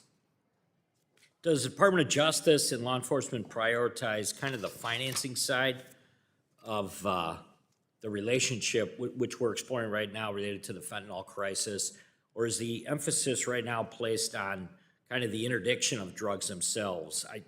There's kind of this discussion that's been going on in Congress for the last couple of Congresses on that. Yeah, this is an issue that's been discussed within law enforcement for many times. Per a kind of a previous answer of mine, law enforcement has been emphasizing the product, for example, drugs and people, instead of following the money trail. There's lots of different reasons for that. In my opinion, one of the primary reasons is because investigating the product interdiction, for example, is much easier than going after the money trails. These are long-term complex investigations. Sometimes they don't bear any results. It takes an extreme commitment to put the manpower and the resources into these investigations, but these are the investigations that actually pay dividends over time, taking the motivation away from the criminals. So there's a lot of discussion, obviously, about the border, but specifically, the most alarming thing that a lot of the border agents, when I've been there and other members of Congress have been down there, one of the most alarming is the Chinese nationals that were being caught on a regular basis. So the fentanyl crisis is obviously something that we're all aware of, but it's really Beijing and the flow of dollars that are coming across with the drug trade that I think, in my estimation, has really underscored the whole idea that this is in fact happening in a larger and larger kind of magnified area specific to the San Diego sector, which we see a lot of that happening right now. Any thoughts on that piece? I think I'd just like to pick up on one of your comments as far as the Chinese nationals of military age, males primarily. Right. Are the largest ethnic group, if you will, we'll use lack of a better term, other than Latinos that are coming across our southern border. And once again, it frightens me because the CCP, China, Communist China, is skilled with asymmetric warfare. We don't know who these people are. We don't know where they are. We don't know what they're doing. And any Chinese that come to this country basically come with permission of the Chinese government. And once they're here, they are obligated by Chinese intelligence law to answer to and take orders from Chinese intelligence services. Very good. Thank you. I'll yield back, Chairman. Thank you. The chair now recognizes the gentlewoman from Texas, Mrs. Garcia, for 5 minutes. Thank you, Mr. Chairman, and thank you to the witnesses. One of the things that I'm most concerned about, and I've watched over the years, is when it comes to China and frankly even Russia, is the rise of its influence in Latin America. By 2021, China has become the second largest trading partner for the entire region, just behind the United States by $150 million in imports and $399 billion in exports. China is also making foreign investments in Latin America within the infrastructure, energy, and military sectors. Clearly, China's Belt and Road Initiative is working. China is slowly but surely expanding its influence throughout Latin America. It is only a matter of time before China surpasses the United States as the top trade partner in Latin America. And in my view, tariffs on Mexico doesn't help one bit. We must reprioritize investing with and recommit to our partners in Latin America to stop China's growing influence.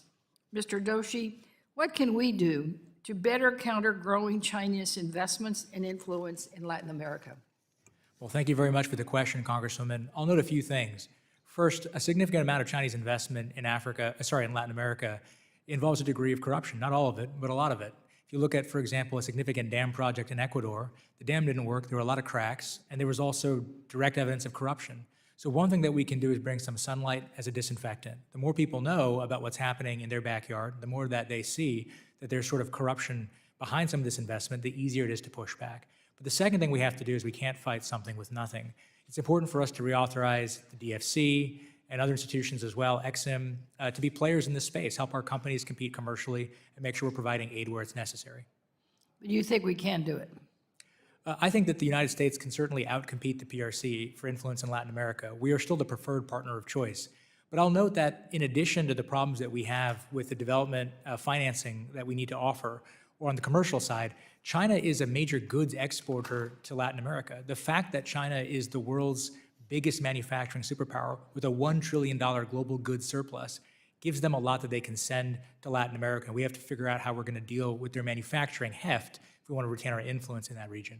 Right, of course, we've talked a lot about this morning about fentanyl, and we know that the drug trade is global. Money laundering is a global issue.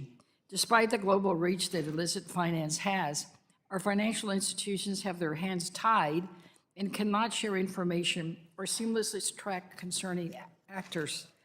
The existing guidance from the Financial Crimes Enforcement Network and other federal regulators prohibits U.S. financial institutions from sharing the SARs, the Suspicious Activity Reports, with foreign branches, subsidiaries, and affiliates. It's a slow and hard process to counter illicit finance. Mr. Cassara, where are you? There you are. Wouldn't it be useful to let financial institutions share information on a case-by-case basis via a pilot program established through the Anti-Money Laundering Act?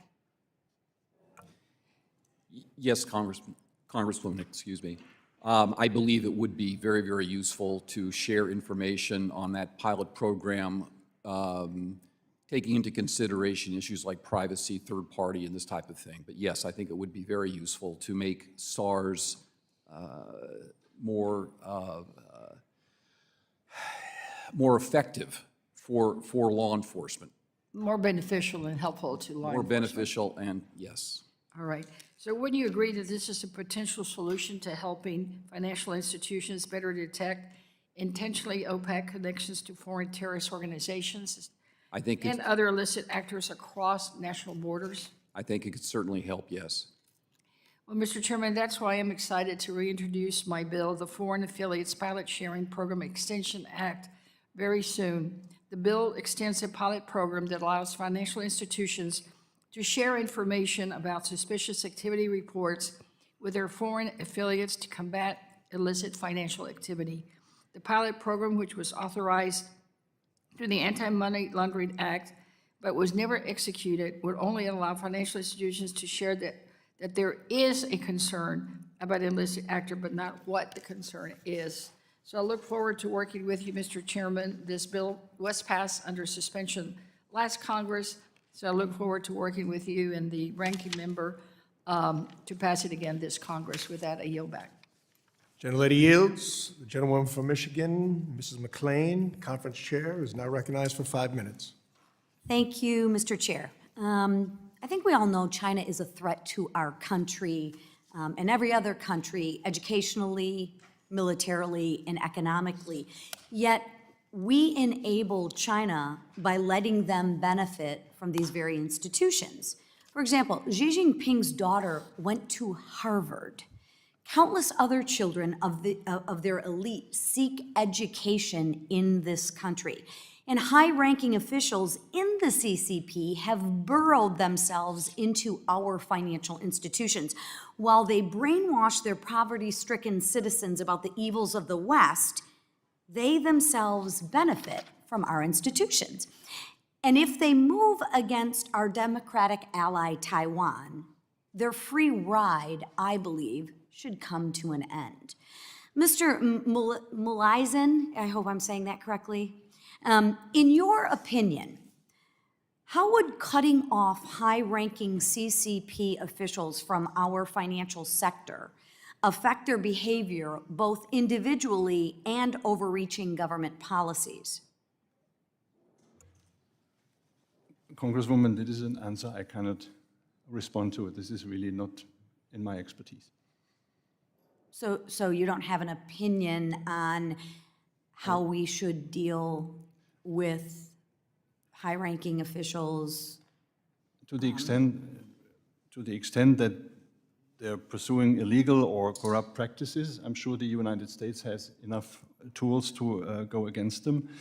My expertise is in multilateral institutions, not so much in financial institutions. That's why I'm not really in a position to answer your question. And do you have an opinion on that? I think it is, from a moral perspective, it is, I think, if Chinese ordinary citizens would hear about that, they would certainly question what is going on.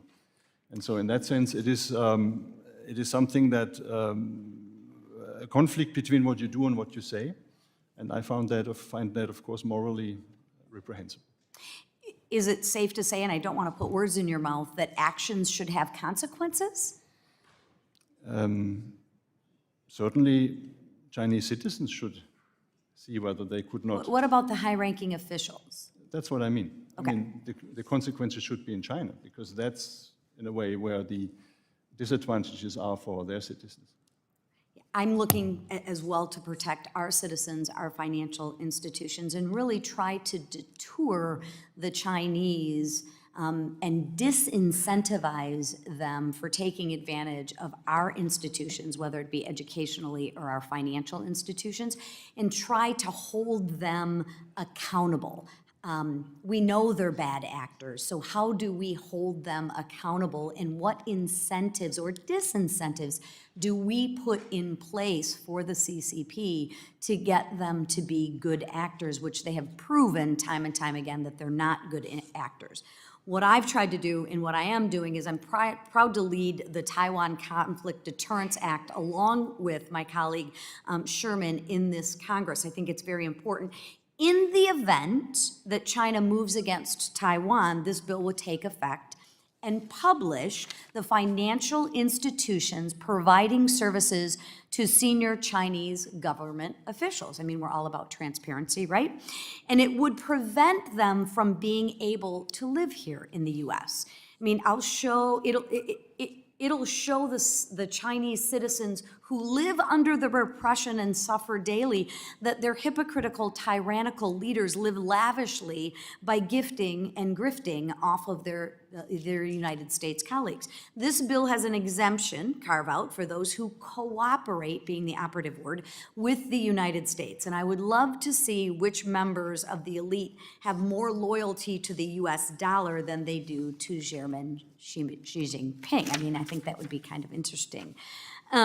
Is there more, in your opinion, that Congress or other countries can do to use financial tools to sway or incentivize or disincentivize the CCP? Mr. I can't really answer your question, Congressman. Wonderful. Thank you. I'm out of time. I yield.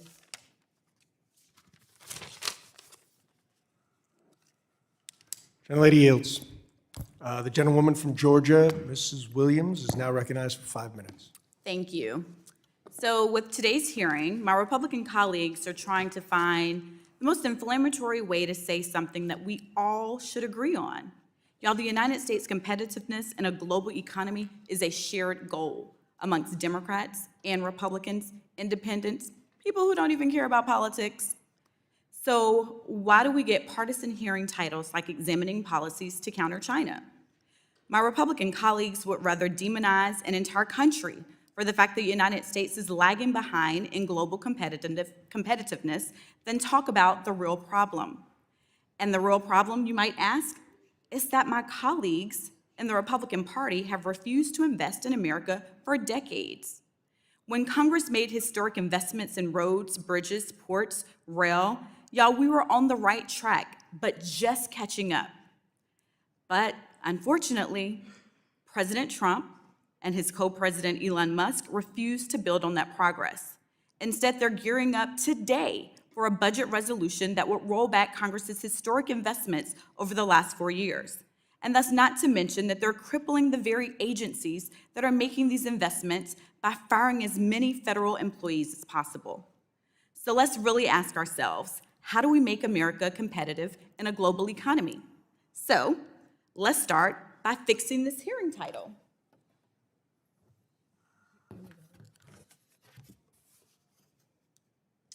There, examining policies to counter Elon Musk, because that's what really needs to happen.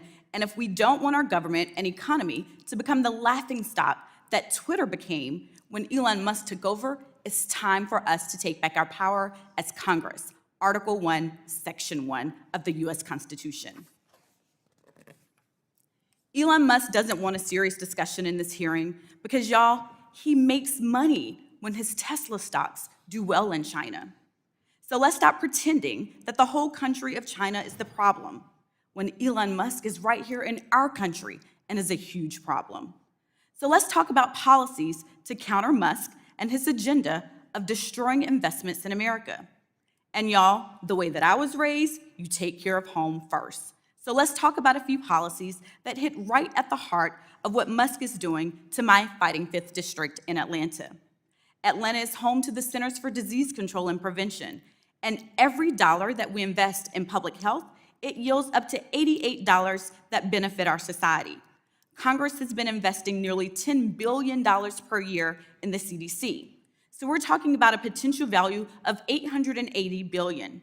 Dr. Doshi, what do you think? If we stop making those investments, who's going to step up and get access to that $880 billion in investments? The research that we're doing, how does that help our competitiveness with China? Does that benefit the U.S. or China? Well, thank you for the question, Congresswoman. I think over the last 8 to 10 years, there's been a growing bipartisan consensus on the need to invest in American competitiveness, not just to focus on China, although that's a principal challenge for us, but also to make ourselves more prosperous, more secure, and, quite frankly, more advanced when it comes to technology. And so I think it's important for us to think about the CHIPS and Science Act as a critical way of strengthening American investment in the future of technology, elements of the Inflation Reduction Act, which make the U.S. more competitive in everything from batteries to EVs, but batteries are relevant also for military advantage. And also infrastructure, basic infrastructure. China invests enormous sums in infrastructure. We don't invest very much. That's why right now, Congresswoman, our percentage share of manufacturing has fallen from 30% to 15% in 2 decades, while China's has gone from 6% to 30%. So I think more investment across the board is a priority and maybe something that's got bipartisan support. And it absolutely should be bipartisan, and I look forward to working with my Republican colleagues on these very policies. Also, Atlanta is home to the world's busiest and most efficient airport, providing countless contributions to the United States' position in the global economy. Dr. Doshi, if we don't have the air traffic controllers and the TSA agents that we need to keep travelers safe and coming into America, are people going to want to keep coming to the United States for global commerce, or could that competitive edge also be taken by another country like China?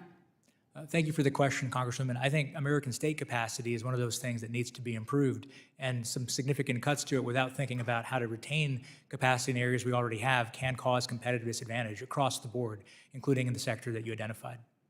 So I have many more questions because I also went into the grocery store this weekend and there's no eggs on the shelf, so my 9-year-old was quite upset when he couldn't get his cheese eggs for breakfast on Sunday morning. But we have a lot of issues. Gentlelady's time has expired. My time has expired, and I yield back, Mr. Chairman. Gentlelady yields. Gentlewoman from Texas, Ms. De La Cruz, Vice Chair of Subcommittee on Housing Insurance, is now recognized for 5 minutes. Thank you so much, Chairman, and thank you to all the witnesses for being here today. This is an important topic when we discuss China and the United States and the competitiveness, especially. There's so much going on in our country, but one of the things that has affected Americans from deep South Texas, which is where I'm from, to Chicago, Atlanta, California, is fentanyl and the rise of fentanyl that has happened under the Biden administration. Under the Biden administration, we saw fentanyl pouring into our borders. We saw deaths due to the fentanyl crisis that happened under the Biden administration. That being said, fentanyl comes from China. It has destroyed our families. I sat with mothers over the holidays who had empty chairs at their holiday tables because they lost a child or a spouse. And so this is a very important and difficult topic. Drug overdoses are the leading cause of deaths between 18 and 45-year-olds, with fentanyl being responsible for 70% of those overdoses.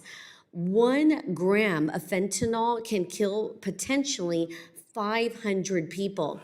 In Deep South Texas, in the last Congress, one of our brave law enforcement officers found 3 gallons of fentanyl in South Texas.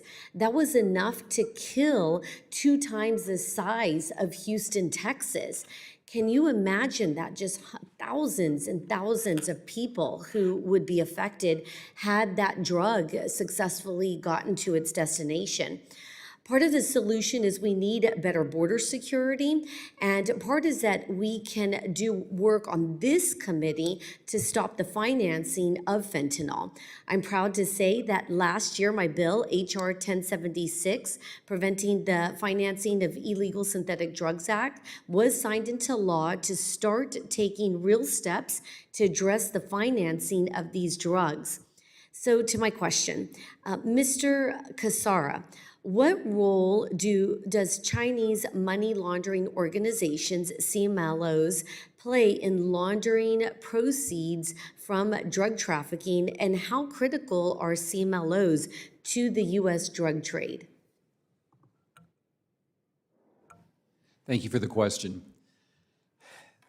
I've had a perspective of decades going back anti-money laundering work, and I've examined hemispheric laundering, for example, the Colombian black market peso exchange evolving into the Mexican black market peso exchange.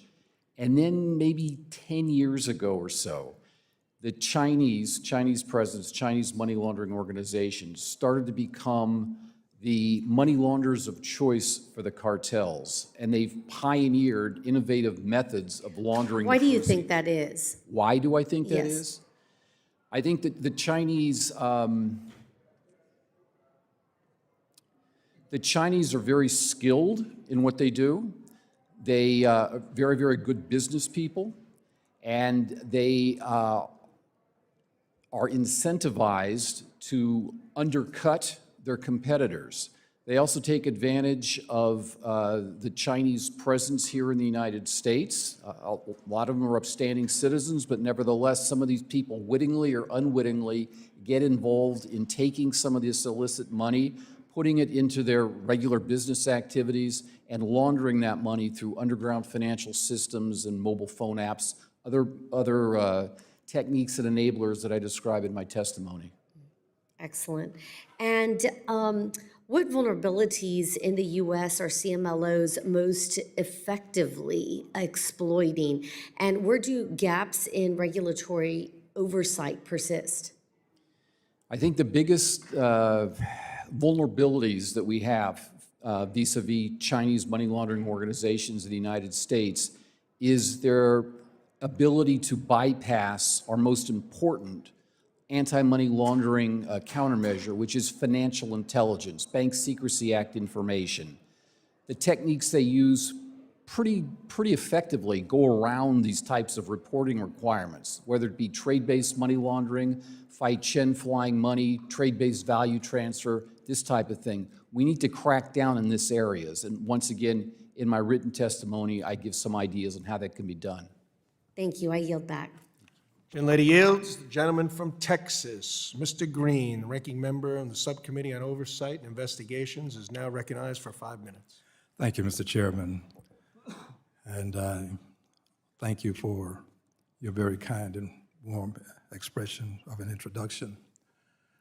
I would like to associate myself with the comments of the ranking member as they relate to China. I think she spoke well and covered much of what I would say. I do agree that there is a problem with fentanyl, but I'm also concerned about Russia. I'm concerned about Russia because it seems that we have embarked upon a course of conduct that would allow us to reward Russian aggression. You cannot reward aggression and assume that you will have peace. I'm concerned about what's happening with Ukraine and this belief that somehow Ukraine is the aggressor and started this war. I think that we would have to suspend all of our common sense to agree with this premise because we saw the tanks moving into Ukraine. It's very difficult to even consider the notion that one would now blame Ukraine for Russian aggression. It seems that our president, unfortunately, has embarked upon a course of appeasement. Russia wants to surrender no land taken. President agrees. That's appeasement. Russia is desiring that there be no security provided Ukraine. Looks like we're backing off, but as we back away, we will take precious minerals that Ukraine might have. Russia is of the opinion that Ukraine should not be a part of NATO. Seems like our president agrees. That's appeasement. I'm really concerned about the president's approach to Russia.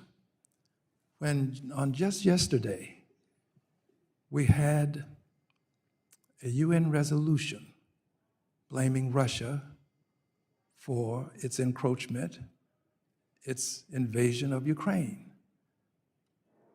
We voted against that resolution. The United States of America. In 2023, a similar resolution was presented. We voted for it. Has so much changed in such a short period of time that we would now support Russian aggression? I'm concerned about China. My colleagues on both sides have made good points. But we cannot overlook the fact that China and Russia are in bed together.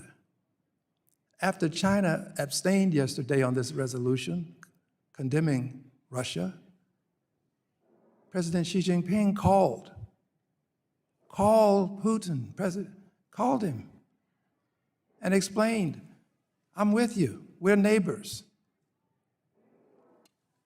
There has to be some concern shown for what's happening with this country as it relates to Russia and the way we are turning our back on our allies.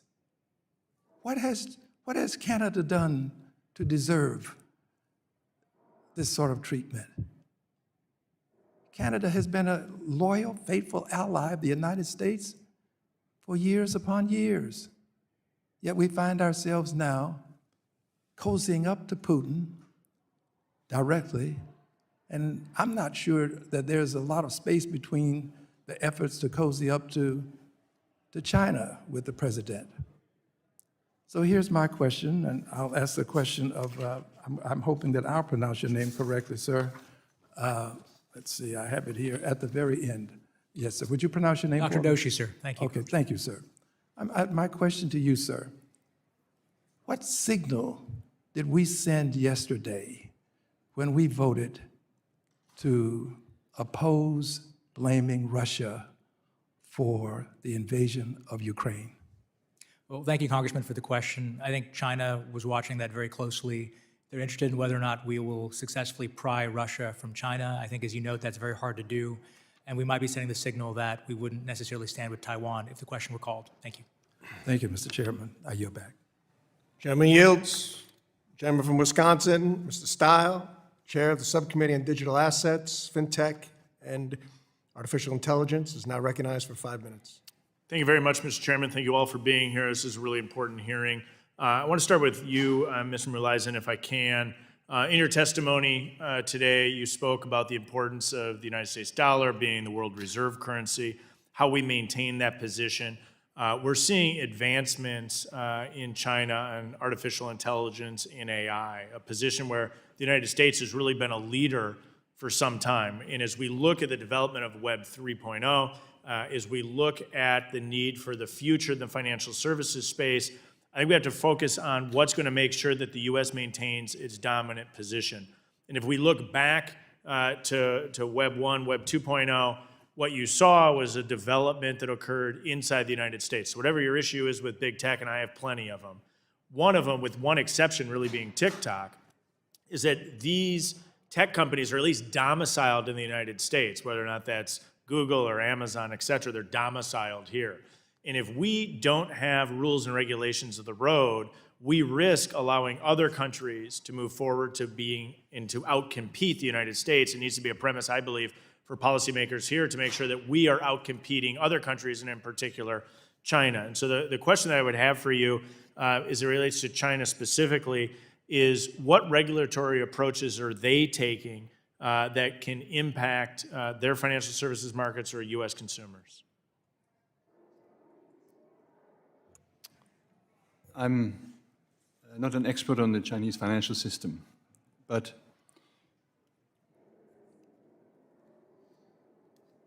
it would behoove China as a big player to make sure also for the stability of its financial institutions to make sure that the investments are sound and that they follow international standards. China's financial sector has many weaknesses, including because of the crisis from the real estate sector. And the market for artificial intelligence, cryptocurrencies, and the like is very volatile. And so from a prudential perspective, that would also minimize the potential spillovers to the rest of the world. One would hope that China adopts very prudential regulations and enforces those. But they're not today, right? I mean, I think that's one of the big distinctions, is that they're not really enforcing in a manner that the U.S. markets are, which is a benefit to U.S. consumers and U.S. investors, right?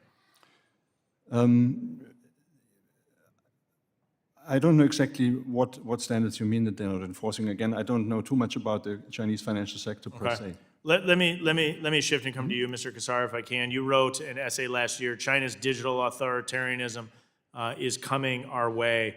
Can you just put a little meat on the bone on digital authoritarianism and what financial levers the CCP has at its disposal? There's a lot of discussion about central bank digital currency, the concern of that. I share a lot of those concerns. Could you comment? Thank you for the question. Yes, I'm concerned as well about the Chinese development of the central bank digital currency. That's exactly why I wrote the article. There are various models, as you know, of central bank digital currencies, but what concerns me the most is what I call the Chinese model, the authoritarian model, because they overlay it with social monitoring, social control, social scoring, intensive and intrusive surveillance, and basically they're doing this to control their population. And they can do this basically with the flip of a switch. They can demonetize a citizen. That individual is not able to get on a metro, not able to pay for their child's education, not able to buy groceries, this type of thing. It scares me from a civil libertarian perspective, and I don't want that model to be adopted here or anywhere else. 100% share your concern. It's something we're going to have to remain vigilant of to make sure that we don't allow a federal government of the United States to have that type of control. In my final minute left, I want to come to you, Mr. Miller. AI, going to be critical, development of new technology here in the United States. A question that we're going to be looking at is how do we make sure that we're extending the Trump tax cuts, in particular on the R&D or accelerated depreciation. In 20 seconds, could you explain the importance of that as it relates to financial services?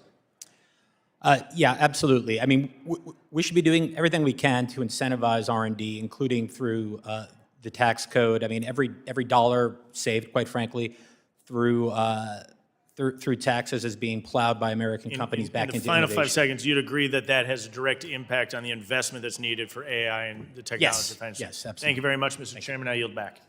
Gentleman yields. Gentleman from Nebraska, Mr. Flood, Chairman of the Subcommittee on Housing Insurance, is now recognized for 5 minutes. Thank you, Mr. Chairman. Maybe somebody's bugged the doors to this chamber. They seem to keep opening on their own today.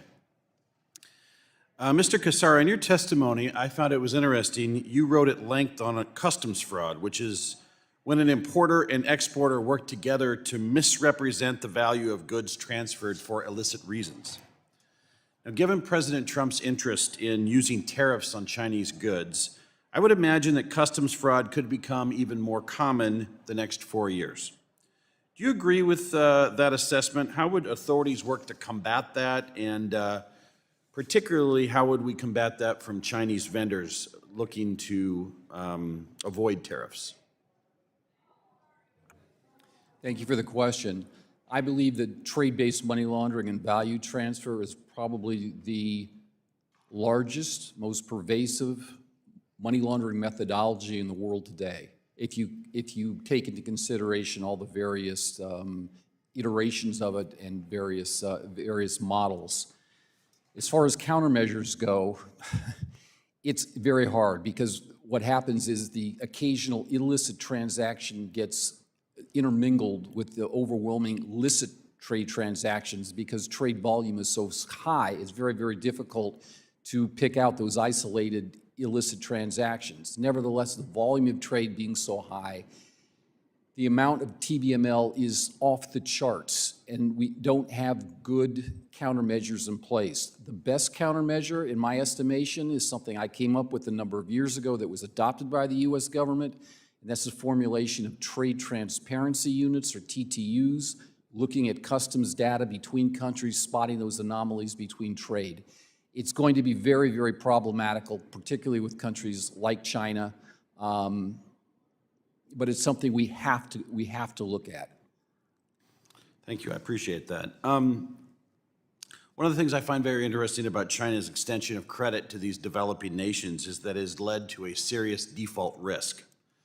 60% of China's overseas lending was owed by countries experiencing debt distress in 2022. But yet they're all over the African continent, they are expanding their reach. Mr. Mühleisen, at some point, inability to pay back hefty loans will start to become a problem for China, but they can also use their loans as leverage to obtain unrelated concessions from developing nations. Is seeking troubled customers for their loans a feature or a bug as it relates to China's global strategy? I would say that looking for geopolitical allies in developing countries and emerging markets is a feature. Putting countries into debt distress, I don't want to say it's a feature, it's probably a bit more than a bug, it's maybe carelessness, but it certainly is something that, as I said in my statement, China should be held responsible for. And I have various proposals there, especially the IMF's lending into official arrears policy. Do you think that, how should that change our national strategy around international finance? Should we be more aggressive ourselves, or is China's strategy unsustainable in the long term? China will certainly take losses from its strategy, like many countries before it have already done over the last century. But the growing demand, or the demand for these loans, also reflects a big need on the part of the recipient countries. And the United States has a chance to leverage its own capital in the international financial institutions by extending loans to these countries to compete, but also by using these institutions to provide not necessarily monetary incentives, but other geopolitical incentives or trade incentives to get back into closer relations with low-income and developing countries. There is a need to compete because right now there is one kid on the block with a lot of money in its pockets and they're spending it like crazy. I'm going to stop you right there. I just want to say before my time is up, thank you for the discussion. On one hand, it's clear that many Americans are not interested in further extending our global reach and feel we need to be more focused on what's happening here at home. I understand that sentiment, but China isn't going to sit back. China will be aggressive in expanding their influence through whatever means they have available. And I'm interested in working to figure out what we can do to project American power in a way that's cost-effective and sensible without running afoul of legitimate sentiments of many that we need to remain focused on what's going on at home. And with that, Mr. Chairman, I yield back. Chairman yields. Gentleman from Indiana, Mr. Stutzman, is now recognized for 5 minutes. Thank you, Mr. Chairman, and thank you, gentlemen, for being here today. Very important topic, an interesting topic, and one that obviously is going to affect not only us, but future generations here in America.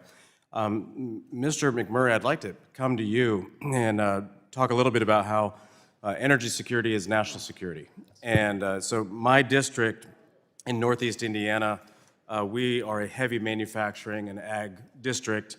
We have a heavy footprint, and so we rely on an abundance of energy of all types. We just actually had Google announce that they're going to be putting in a data center in the district, and which consumes a lot of energy. And so there's a concern about our ability to maintain and sustain strong energy supply independence and sustainability. We've generally in Indiana, we rely on affordable energy, but lately we've felt some pain after the previous administration. So I'm really looking forward to working with my colleagues in Congress to make sure that we here in the United States dominate in the energy supply and production. So as we saw, President Trump took significant steps to move us in that direction. I'd like to talk to you or ask a little bit about the IFIs, like the World Bank. What disadvantages do U.S. energy companies currently face in their attempts to secure international energy financing projects? Yeah, thank you, Congressman. As you said, energy security is national security, and right now we need to make it easier for U.S. companies to be able to build and compete abroad. Right now, that's very challenging when it comes to different state-owned enterprises that can offer very lucrative financing packages, and leveraging either our institutions such as XM or DFC, or entities like the World Bank can help put our companies on a level playing field.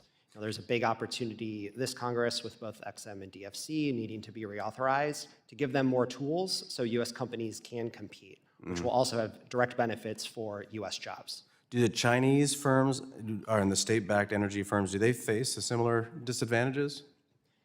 In some cases, no. They don't comply by OECD rules, so they can offer financing packages that are more competitive than what other countries can offer.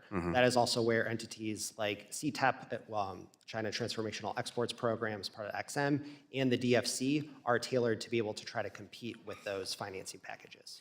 I mean, we know China plays by their own set of rules. Any suggestions or any reforms that you would suggest needed here in the United States to maintain and to outpace China? Yeah, I think first domestically, we have to make it easier for U.S. companies to be able to build. In many cases, countries are going to want to see projects built in the U.S. before they are sold abroad. That requires improving the permitting system. That requires continued investments and support to innovative companies through the Department of Energy and the national labs. And then it requires predictability for these companies to be able to make investments in the long term.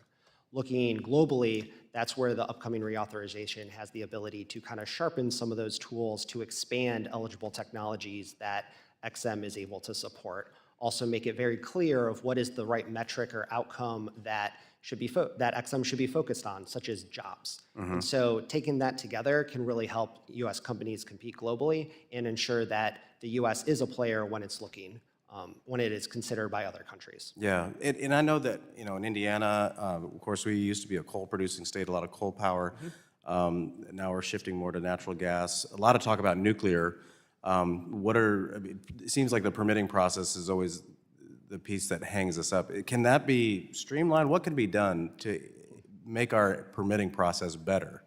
Yeah, Indiana's governor is making great strides in trying to attract nuclear to the state, and as well as working with other states, which I think is a really exciting opportunity to deploy nuclear here in the U.S. As for the permitting process, I used to work at the Nuclear Regulatory Commission, so there has been a lot of progress at the NRC. There's also been a lot of bipartisan support in Congress to improve the licensing process. Just last Congress, both the House and the Senate enacted with overwhelming bipartisan support the ADVANCE Act, and Energy and Commerce's bill, the Atomic Energy Advancement Act, really tried to tailor a couple key provisions to improve the licensing and permitting process at the NRC so those companies can have better outcomes and better predictability. Yeah, well, thank you. I appreciate your comments, and I just know that we've got the ability, we've got the know-how, we've got everything in place. We just need to make sure government doesn't stand in the way of progress, and we need to continue to make sure our nuclear power is at the forefront of our minds, and we can outpace China. So, thank you. I yield back. Gentleman yields. Gentleman from Iowa, Mr. Nunn, Vice Chair of the Subcommittee on National Security, is now recognized for 5 minutes. Thank you, Mr. Chairman, and appreciate you all joining us for this very important conversation on China and its role in the world. I'm coming at it from a decade plus as a counterintelligence officer, working out of facilities, running operations in Guangzhou, I now serve on the China Select Committee. We've all seen firsthand how dangerous China can be in its predatory lending practices. You know, here in the United States, we very much support an open opportunity for free trade, for mercantilism, for the opportunity for an entrepreneur to really take off. Obviously, China has a much more opaque, closed system, one that not only suppresses its own population, but one that will cannibalize its own industry and that of others to try and effectively take over countries and how they operate. We've seen this since 2017 as China being the world's largest official creditor. And this is concerning to the global financial system because it's cheap, it's predatory, its infrastructural aids aim to buy up global influence, undercut other countries, export and distort international trade. I mean, if this was a used car company, it would have been shut down a long time ago. But the reality is here that they've been able to lead an entire initiative, the Belt and Road Initiative, that has targeted a number of areas specifically of interest to China and developed nations now over 10% of their GDP to the Chinese state. Pakistan owes China $77 billion in climbing. Sri Lanka, $11 billion. Kenya, $9 billion. The list goes on and on, all areas where China has purchased and now owns its way to controlling these countries and certainly their governments. The time to combat China, I think we all agree, is not yesterday, but is today. It's not in the next 10 years. The greatest threat from China is not its military. I would offer, Mr. Chairman, it's their economic tactics, including intellectual property theft to drain skills and inventions created right here in the United States, as well as pull our trade, jobs, and other profits outside of our country. It's one of the reasons I'm so proud to be working with this committee on a bill that I led called the Neutralizing Unfair Chinese Subsidy Act of 2025. It's to counter China's predatory lending practices. Now, Mr. Mühleisen, you are an expert on Chinese lending. Do you agree that we need a strategy here in the U.S. to combat these destabilizing tactics and ensure that China follows OECD's arrangement on officially supported export credits? I agree with what you just said about what happens, and also I agree with what you just proposed. Talk to us a little bit, when we talk about neutralizing unfair Chinese subsidies, how China has done this not just in the past, but how it continues to be a predatory lender in the space. Well, China has pursued two objectives. First, it wanted to export its construction services to generate jobs at home. And second, it acquired strategic advantages in exchange for its loans for many countries. And it has not, in my opinion, shrunk back from all sorts of means to sway decisions into the into Chinese companies getting orders. But it also has affected the quality of the projects, and I think it's backfiring on China. Countries would, I think, prefer not to have to pay a lot of money for projects that are either not really providing an economic return or have to be repaired and replaced within a short period. Absolutely right. In fact, it ends up costing everybody more in the long run. Mr. Miller, you are a leader here when it comes to addressing, what America does, I think, very well in the world. Competitive bids, being able to grow, harnessing innovation in a way that really takes off. It's one of the reasons why 9 of the top 10 companies valued at over $1 trillion reside right here in the United States. How many reside in China? 0. And that's a direct result of a state-owned entity which capitalizes on everything. I think that there's no accident here that the free market helps us foster our innovation. Could you explain the importance of strengthening our American markets on the international scene with the time that we have left? Sure, I'd be happy to do that. I mean, you're absolutely right that to say that we need to focus on economics and economic security and not just view China as a national security threat. Again, not understating that at all, but we really need a balanced and holistic approach to this entire set of issues. We released a paper today on economic security that offers 10 recommendations, dealing with everything from sanctions and investment reviews to, trade policy and other innovation-friendly policies. And we really need to double down on our strengths. You weren't here for the chair's opening statement, but he mentioned that, beating China means doubling down on U.S. strengths, and I completely agree with that. Mr. Miller, I yield my time back just to say thank you for providing a playbook that this government can start using today. With that, I yield my time. Thank you, Mr. Chair. The gentleman yields. We would like to thank all the witnesses for your testimony today. Without objection, all members will have 5 legislative days to submit additional written questions for the witnesses to the chair. The questions will be forwarded to the witness for his response. Witnesses, please respond no later than March 31st, 2025. This hearing is adjourned.